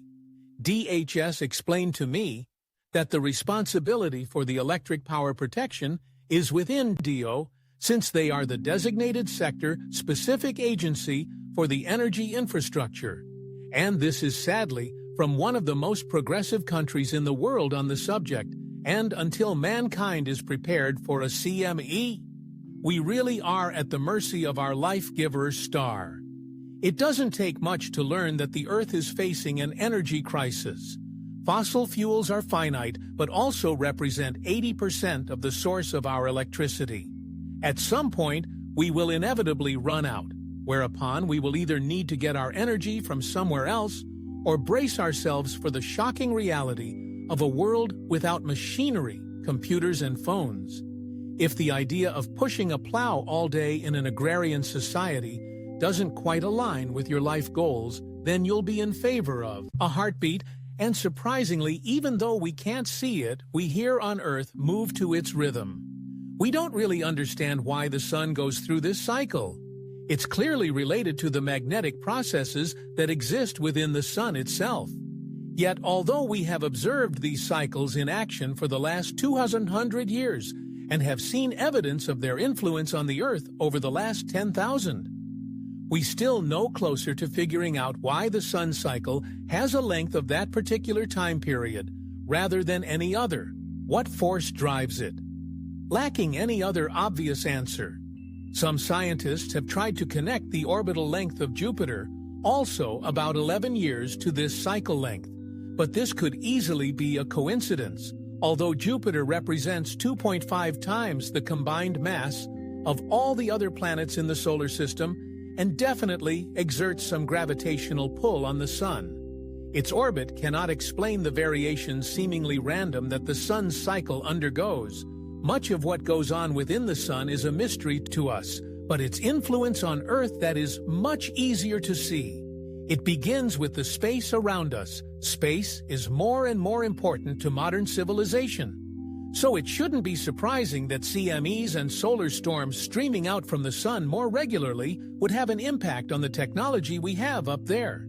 Scientists are able to predict the arrival of a solar storm, known as a geomagnetic storm, by the time it arrives at Earth days or even weeks in advance. This allows astronauts to go into safe shelters to hide themselves from harmful rises in radiation levels, and also allows the delicate hardware on satellites to be powered down to prevent that hardware from being fried. This is important. A solar radiation can cause unexpected electrical currents to form in wiring, overloading systems that haven't gone into a safe standby mode. But there's another aspect to geomagnetic storms that you might not expect, or of that radiation has an impact on the atmosphere itself. It warms it, albeit just a little. As the atmosphere warms, it expands, and this has an impact on our satellites in space. There is no drag, so objects can orbit practically forever. Well, this isn't entirely true, and satellites in low Earth orbit do occasionally, about 4 times a year, need to expand fuel to correct their orbits, as there is still a tiny amount of atmosphere up there. But when a geomagnetic storm occurs, the atmosphere blossoms upwards, and low Earth orbit satellites have to maneuver every 2 to 3 weeks to keep from falling from the sudden friction. And this isn't always enough. In 1989, there was a geomagnetic storm that was so powerful it knocked the NASA's Solar Maximum mission out of the sky, as an increase in atmosphere suddenly slowed the satellite down. Ironically, the mission had been studying solar flares. This is not an isolated incident. NORAD, the Northern American Aerospace Defense Command, has to relocate hundreds of satellites after each geomagnetic storm, as they have been knocked out of their old orbits. Radiation can also influence our ionosphere, filling it with charged plasma. This can have a slight lensing effect on your GPS systems, reducing their accuracy from within a meter to over 10 members the next time you look on Google Maps, and it thinks you might be a street across from where you are. A geomagnetic storm might be to blame. Our power grids brace themselves every 11 years for the uptake in these current-inducing events to keep themselves from being overloaded. Amateur radio enthusiasts and airline pilots find their high-frequency radio range dropping significantly as radio waves get deflected or even blocked completely by the more powerfully charged ionosphere. As I predicted in my horoscope, this all adds up to some less reliable technology. The fact that the next solar maximum is expected to arrive soon in 2025 makes me quite confident in my prophesying. There are some bright sides to this. As space weather becomes more turbulent, parts of the world, such as Canada, see a rise in the number of auroras dancing hypnotically across the sky. Aurora chases report rises in sightings from a few times a year to as many as twice a month during the most energetic parts of the sun's 11-year cycle. So much for the sun's influence on space and our technology. You might think that that's the end of it. The sun cycle might influence machinery, but it's not going to make much difference on anything alive. Right? Right? If you think that you'd be wrong, it's not for nothing that the rest of my horoscope mentioned poorer health. There's growing evidence that the sun cycles can even influence ecosystems and species themselves, including humans. Some of this is incidental when the Shab cycle is at the solar minimum. The sun exerts less pressure through its solar winds, which means, ironically, that we get less protection from our heliosphere from cosmic radiation. This form of radiation is highly energetic, but fortunately, rarely makes it through our atmosphere for that very reason, as it's likely to be absorbed or deflected by a passing air molecule. But reaching the atmosphere is all that's needed to produce an effect. There is a theory, although still far from certain, that this extra radiation could be creating nucleation sites in the atmosphere that seed extra clouds influencing our weather. Even if that's not occurring during solar maximum, The space weather hitting our atmosphere can raise global temperatures slightly, as my horoscope at the beginning predicted a warming of the weather, not by much. It should be said less than half a degree, and the temperature always eventually returns to where it started. But it's enough that it's noticeable to species, paying attention to temperature, for instance, to decide when to start. The mating season studies of birds have shown that on warmer years, they tend to lay eggs earlier. Curiously, a study published in would be some practical considerations to think about in terms of the best way to set up mining operations on Mercury. But these are questions we're already putting our minds to. Anyway, scientists are currently working out how to set up bases on the moon with similar intentions. We're not far away from doing the same on other planets once we have the techniques down. In other words, there really aren't very many barriers left towards attaining the immense energy of the sun. A Dyson sphere might well be another example of something that sounded like science fiction to us, but will turn out to be something our children or grandchildren will one day come to take for granted. In the middle of the day, the sky starts to darken. It's as if dusk has fallen early. People look and notice something is happening to the sun. A dark shadow moves before it, gradually devouring every last trace of brightness, until our familiar light-bringer is only a shimmering ghostly ring around a pitch-black orb. A total eclipse is occurring. This will soon be a reality. One is coming to the continent of North America in April 2024, but if, like me, you are one of the many billions of people who won't get a chance to see that particular solar eclipse. This April, you might be glad to know that America is not the only place they happen, and neither is Earth. Have you ever wondered what a solar eclipse looks like on another planet? Wonder no more. I'm Alex Milan, and you're watching Astram. And today, we're exploring solar eclipses. But not just the ones that happen here on this planet. Allow yourself today to feast your eyes on the actual images and even videos NASA has taken of spectacular eclipses from various places around the solar system. Firstly, I'll quickly explain some of the terminology to do with eclipses. A total solar eclipse is when an object moves in front of the sun, completely obscuring it. Also known as an occultation of an object. This is the typical kind of eclipse we see on Earth, when at certain points in Earth's orbit, the orbit of the moon aligns with the sun.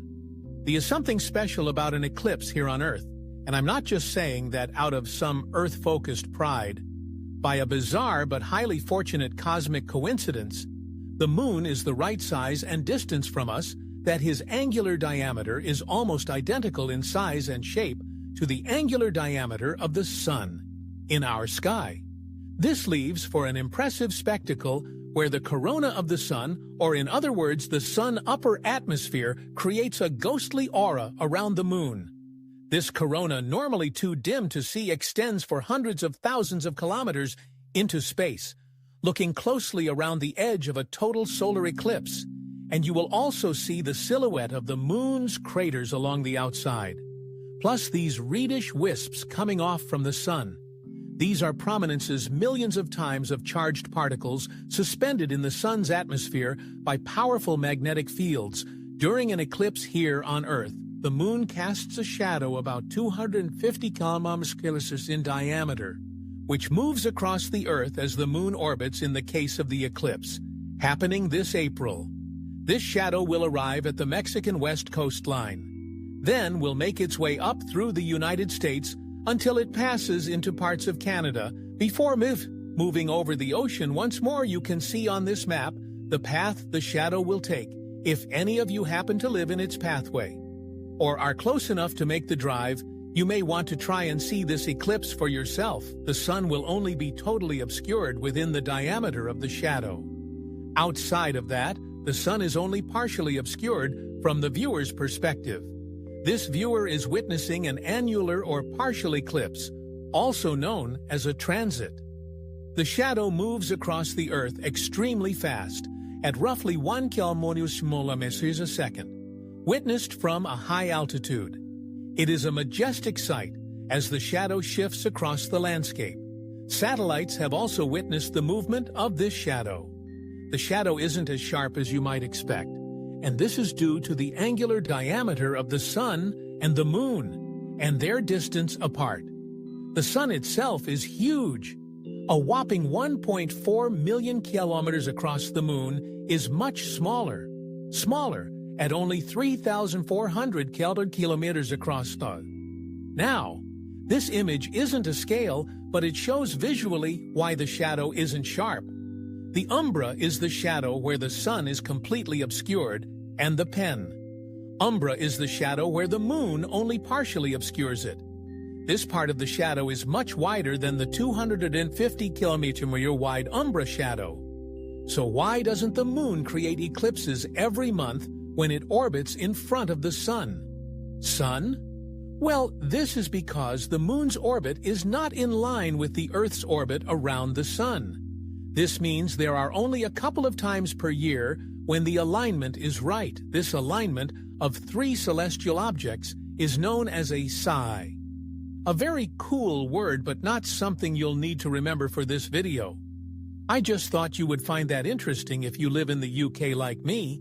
Sadly, you won't get to see much of the eclipse this April unless you live at this west parts of the country, as the Sun will be dipping below the horizon just as it begins.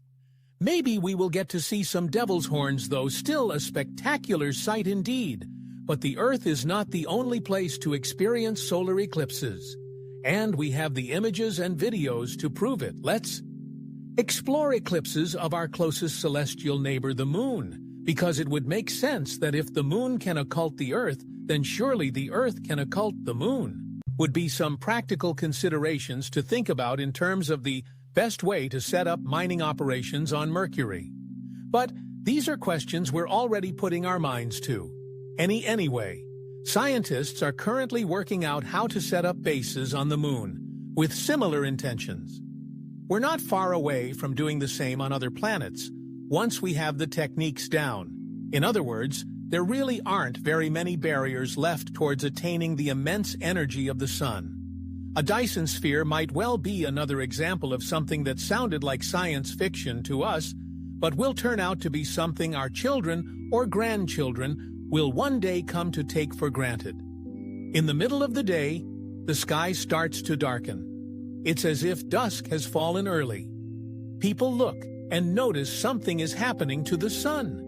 A dark shadow moves before it, gradually devouring every last trace of brightness, until our familiar light bringer is only a shimmering ghostly ring around a pitch-black orb. A total eclipse is occurring. This will soon be a reality. One is coming to the continent of North America in April 2024, but if, like me, you are one of the many billions of people who won't get a chance to see that particular solar eclipse. This April, you might be glad to know that America is not the only place they happen, and neither is Earth. Have you ever wondered what a solar eclipse looks like on another planet? Wonder no more. I'm Alex Milan, and you're watching Astram. And today, we're exploring solar eclipses. But not just the ones that happen here on this planet.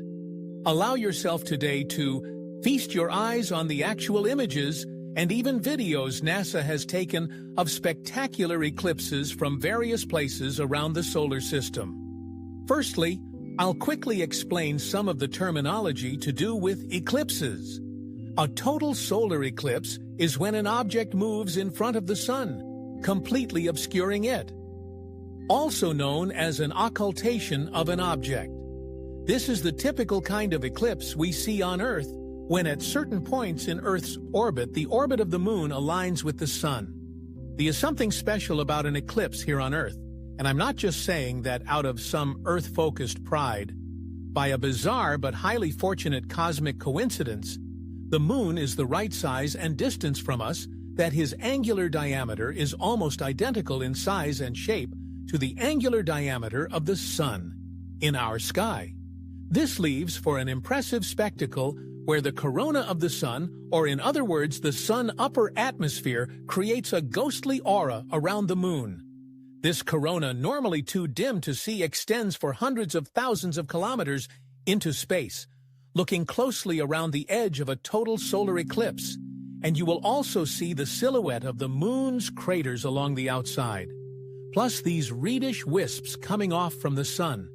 These are prominences millions of times of charged particles suspended in the sun's atmosphere by powerful magnetic fields. During an eclipse here on Earth, the moon casts a shadow about 250 kilometers in diameter, which moves across the Earth as the moon orbits in the case of the eclipse, happening this April. This shadow will arrive at the Mexican west coastline, then will make its way up through the United States until it passes into parts of Canada, before moving over the ocean. Once more, you can see on this map the path the shadow will take, if any of you happen to live in its pathway, or are close enough to make the drive. You may want to try and see this eclipse for yourself. The sun will only be totally obscured within the diameter of the shadow. Outside of that, the sun is only partially obscured from the viewer's perspective. This viewer is witnessing an annular or partial eclipse, also known as a transit. The shadow moves across the Earth extremely fast, at roughly 1 km a second, witnessed from a high altitude. It is a majestic sight as the shadow shifts across the landscape. Satellites have also witnessed the movement of this shadow. The shadow isn't as sharp as you might expect, and this is due to the angular diameter of the sun and the moon, and their distance apart. The sun itself is huge. A whopping 1.4 million kilometers across the moon is much smaller at only 3,400 kilometers across the. Now, this image isn't a scale, but it shows visually why the shadow isn't sharp. The umbra is the shadow where the sun is completely obscured, and the pen. Umbra is the shadow where the moon only partially obscures it. This part of the shadow is much wider than the 250 kilometer wide umbra shadow. So why doesn't the moon create eclipses every month when it orbits in front of the sun? Sun? Well, this is because the moon's orbit is not in line with the Earth's orbit around the sun. This means there are only a couple of times per year when the alignment is right. This alignment of three celestial objects is known as a psi. A very cool word, but not something you'll need to remember for this video. I just thought you would find that interesting if you live in the UK like me. Sadly, you won't get to see much of the eclipse this April unless you live at this west parts of the country, as the sun will be dipping below the horizon just as it begins. Maybe we will get to see some devil's horns, though. Still a spectacular sight indeed. But the Earth is not the only place to experience solar eclipses, and we have the images and videos to prove it. Let's explore eclipses of our closest celestial neighbor, the moon, because it would make sense that if the moon can occult the Earth, then surely the Earth can occult the moon. The alternative: finding a different energy source for most of society's energy needs. Once all the oil, coal, and gas runs out, you've likely heard of OP, like wind, geothermal, or tidal power. But do these approaches dream big enough? Could the answer to the energy crisis actually be something that sci-fi writers have been talking about for over 60 years? Although it's a long way off. Could humanity actually build a Dyson sphere one day? And just how far off are we from being able to do this? I'm Alex Molan, and you're watching Astrom. Join me today as we examine the case for Dyson spheres and discover how the maths behind these gargantuan structures might make them not just possible, but actually plausible for our future energy supply. I was recently going through an online course when I came across the topic of Dyson spars, and they really caught my imagination. Dyson spars are crazy. They were first explored in a paper by British-American theoretical physicist and mathematician Freeman Dyson, who was considering the way hypothetical alien civilizations might try to power their society, and how we might spot them all. Life requires energy to live, and the more advanced a society, the more energy it seems to end up needing. Tyson thought that if an alien race was spacefaring, they might build a habitat in space near their local star to take advantage of its solar radiation. Over time. More and more habitats would be built until one day, most or all of the star would end up surrounded by a truly mammoth shell of habitats, which would capture and utilize all the radiation the star was emitting. This shell was eventually considered one single structure and came to be known as a Dyson sphere. Creating one would give a species access to a ridiculous amount of energy, sending their civilization into the next stage up in galactic exploration and expansion. Dyson got the idea after reading a science fiction book known as Star Maker, something he publicly credited. And indeed, this idea does sound a little like something out of sci-fi. It would be very hard and potentially take a very long time to build anything so large, and seems to be well beyond the capabilities of our own current civilization. That said, this sci-fi idea might need to be something we consider a little more closely. As the course I was learning from pointed out, there are just over 8 billion humans on Earth right now. And we collectively use 20 joules or 400 quintillion joules of energy per year. This sounds like a lot. And it is, particularly when you consider that the current estimated amount of remaining energy available in oil reserves is 6 to 10 as 22 joules or 66 tillion joules. Doing a little division, it becomes clear that we only have 150 years of oil reserves left if we continue burning it at our current pace. 150 years is really not that many, and given how quickly we are ramping up energy consumption globally, it's fair to assume that we might run out of oil sooner, even if more oil reserves can be found. I talk a little more about this subject in another of my videos here, which is why finding another mass source of energy, such as utilizing the energy available in sunlight, actually is quite appealing compared to what we gain from fossil fuels. The sun produces a staggering amount of energy, even if you're only considering the amount of light that hits our planet's surface directly. Let's use a little equation to show you what I mean. At this distance, the energy we receive from the sun is around 1,360 joules per second. Multiply this across approximately 1.11014 SIM of the sun's circular area as it cuts through space. Then multiply this again across the course of a whole year, all 36,000 seconds of it, and we would receive around 4.710 is 24 joule of energy. That's 10,000 times the energy we are currently using from oil, more than enough to cover our needs, assuming we could harness it. Obviously, capturing all that sunlight is a bit tricky to do in practice.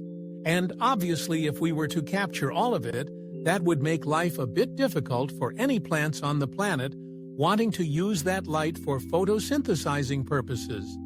But even if we got to the point where we were only using half of all that available energy, we would completely remove our need for fossil fuels and could have the energy necessary to support a significantly larger population. At the same time, forget 8 billion. We could sustain 40 trillion people here on Earth, at which point the biggest problem wouldn't be how to give all those people the energy you'd need to sustain their lifestyles, but where to put them. Increasing the population density by 5,000 times would go from there, being on average 7 people per square kilom, to being 35,000 people per square kilom or 1 person per 3 square cm, so making this work might be a bit of a challenge without some creative housing plans. Regardless, this does seem like a good solution to the energy crisis. The joules are there. So if we can already cover our population's needs by fully accessing only a small fraction of the sun's total output, the part hitting the Earth, we probably don't need to harness any more of it just yet. However, looking to the future, that won't always be the case. Reaching 40 trillion people is actually not that far off, at least on the scale of human history. Our population is currently growing at a rate of 0.88% a year. At times, this number has been as high as 2%. For simplicity, let's just take a nice round 1% figure and calculate using that. If we increase for the population size by 1%, every year the cumulative growth, Earth orbits the Sun at 30 km/s. So to break a garbage rocket launched from Earth, you need to be able to accelerate 30 km/s in the opposite direction of its movement. Here's where it gets weird. The closer you are to the Sun, the harder it is to crash into it. Let me explain.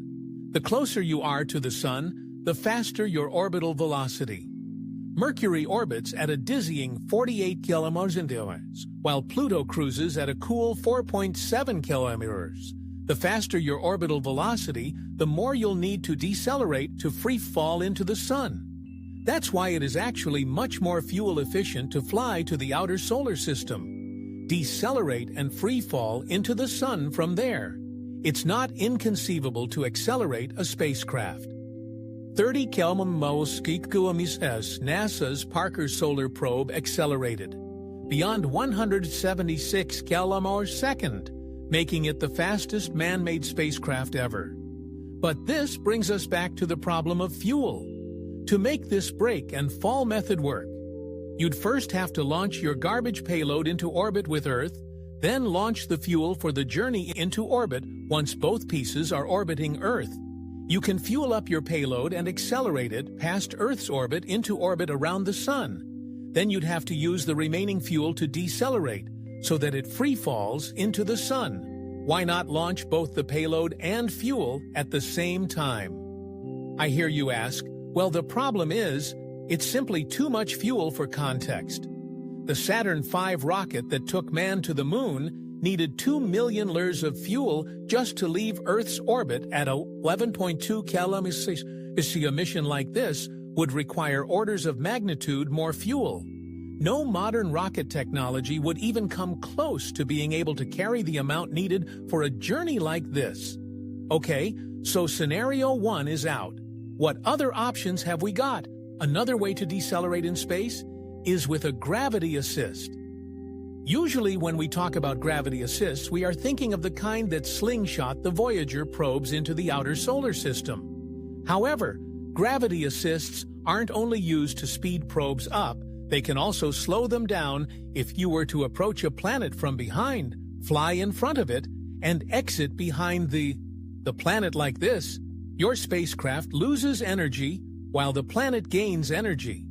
The Messenger and Bay Colombo probes have both successfully used this gravitational assist technique to lose velocity and enter orbit around Mercury. The thing is, this takes a lot of time.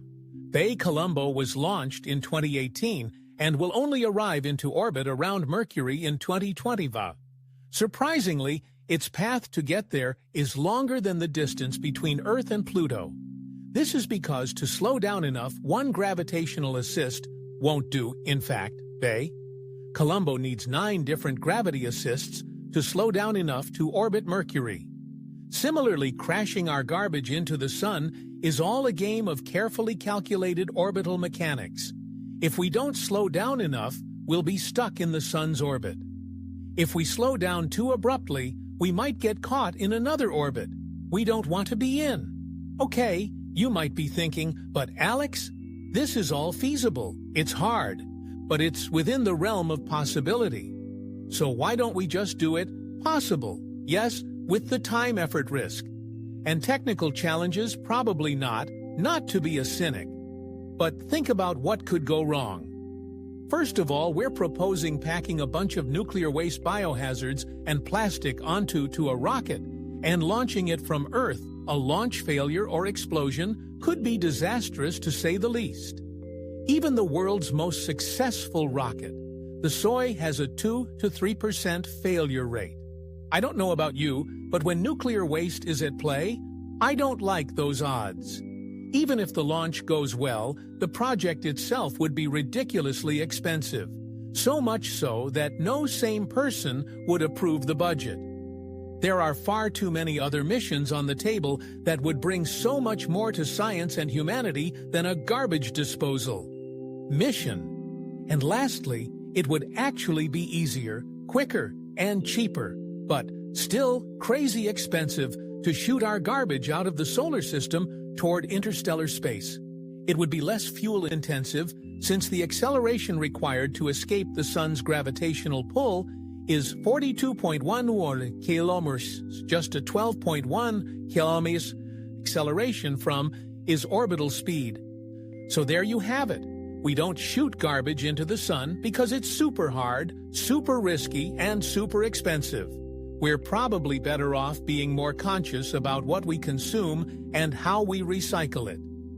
Thanks for watching. This video was in part made possible by all the astronauts on Patreon. If you think these videos add some educational value to the world and want to give them more stability, then the algorithm. You can become a paid member on Patreon to contribute towards their creation. When you join, you'll be able to watch the whole video ad-free, see your name in the credits, and submit questions to our team. Just sign up with the link in the description. Once again, a huge thank you from myself and the whole Asham team. Meanwhile, click the link to this playlist for more Astrom content. I'll see you next time. Images, and was seen by all the sun-observing satellites. Comic Love, Joy was not expected to survive this encounter, as it would have been in the sun's 1 million to see. Corona for more than 1 hour, however, astonishingly it fizzed away from the other side of the disk, mainly intact, although probably severely impacted from the experience. The same thing happened to another comet.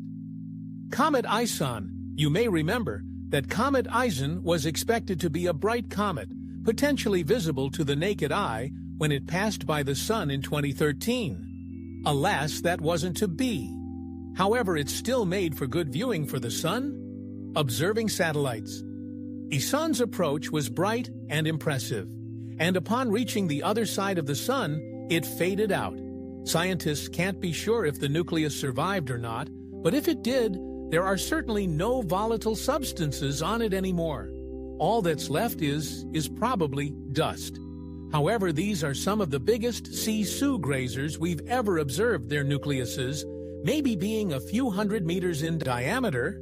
Some of the smaller comets were not known about until they actually came into the view of a sun-observing satellite, due to their small size being only tens of meters across. Many of the smaller comets were completely snuffed out by the sun immediately after passing by too closely, which means, unfortunately, they were V-ized pretty much immediately after they got discovered. Sometimes they will pass around the back of the disk of the sun, never to re-emerge from the other side.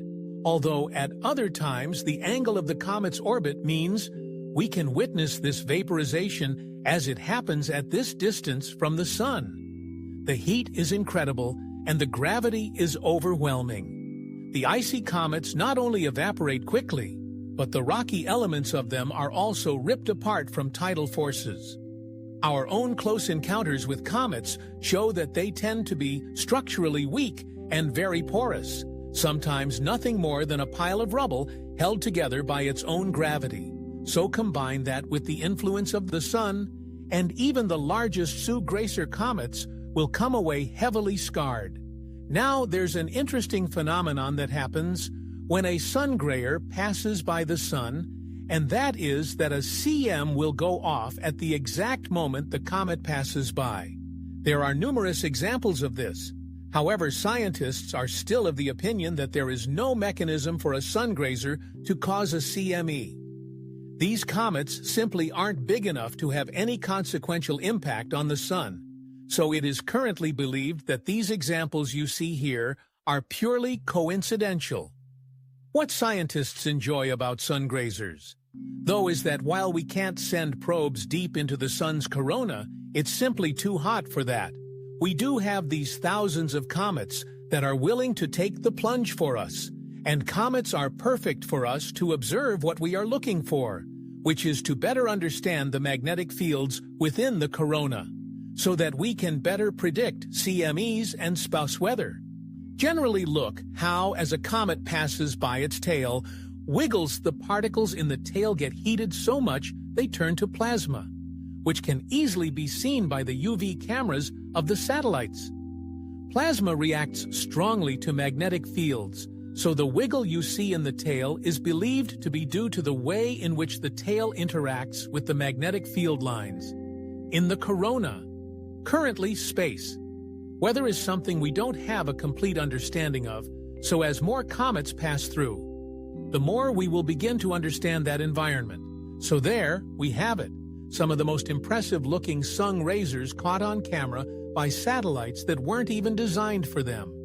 Have you ever been fortunate enough to see a comet? What was your experience like? I'd be interested to hear your stories in the comments below. Have you ever wondered what it would be like to have two suns in our sky? Seeing two suns during a sunset would be a spectacular sight indeed. And actually, it isn't such a rare occurrence. It is currently estimated that a third of star systems have two or more stars, which made me wonder how much would having a second star impact us here on Earth. How hot would Earth get? What would the day and night sky will be like?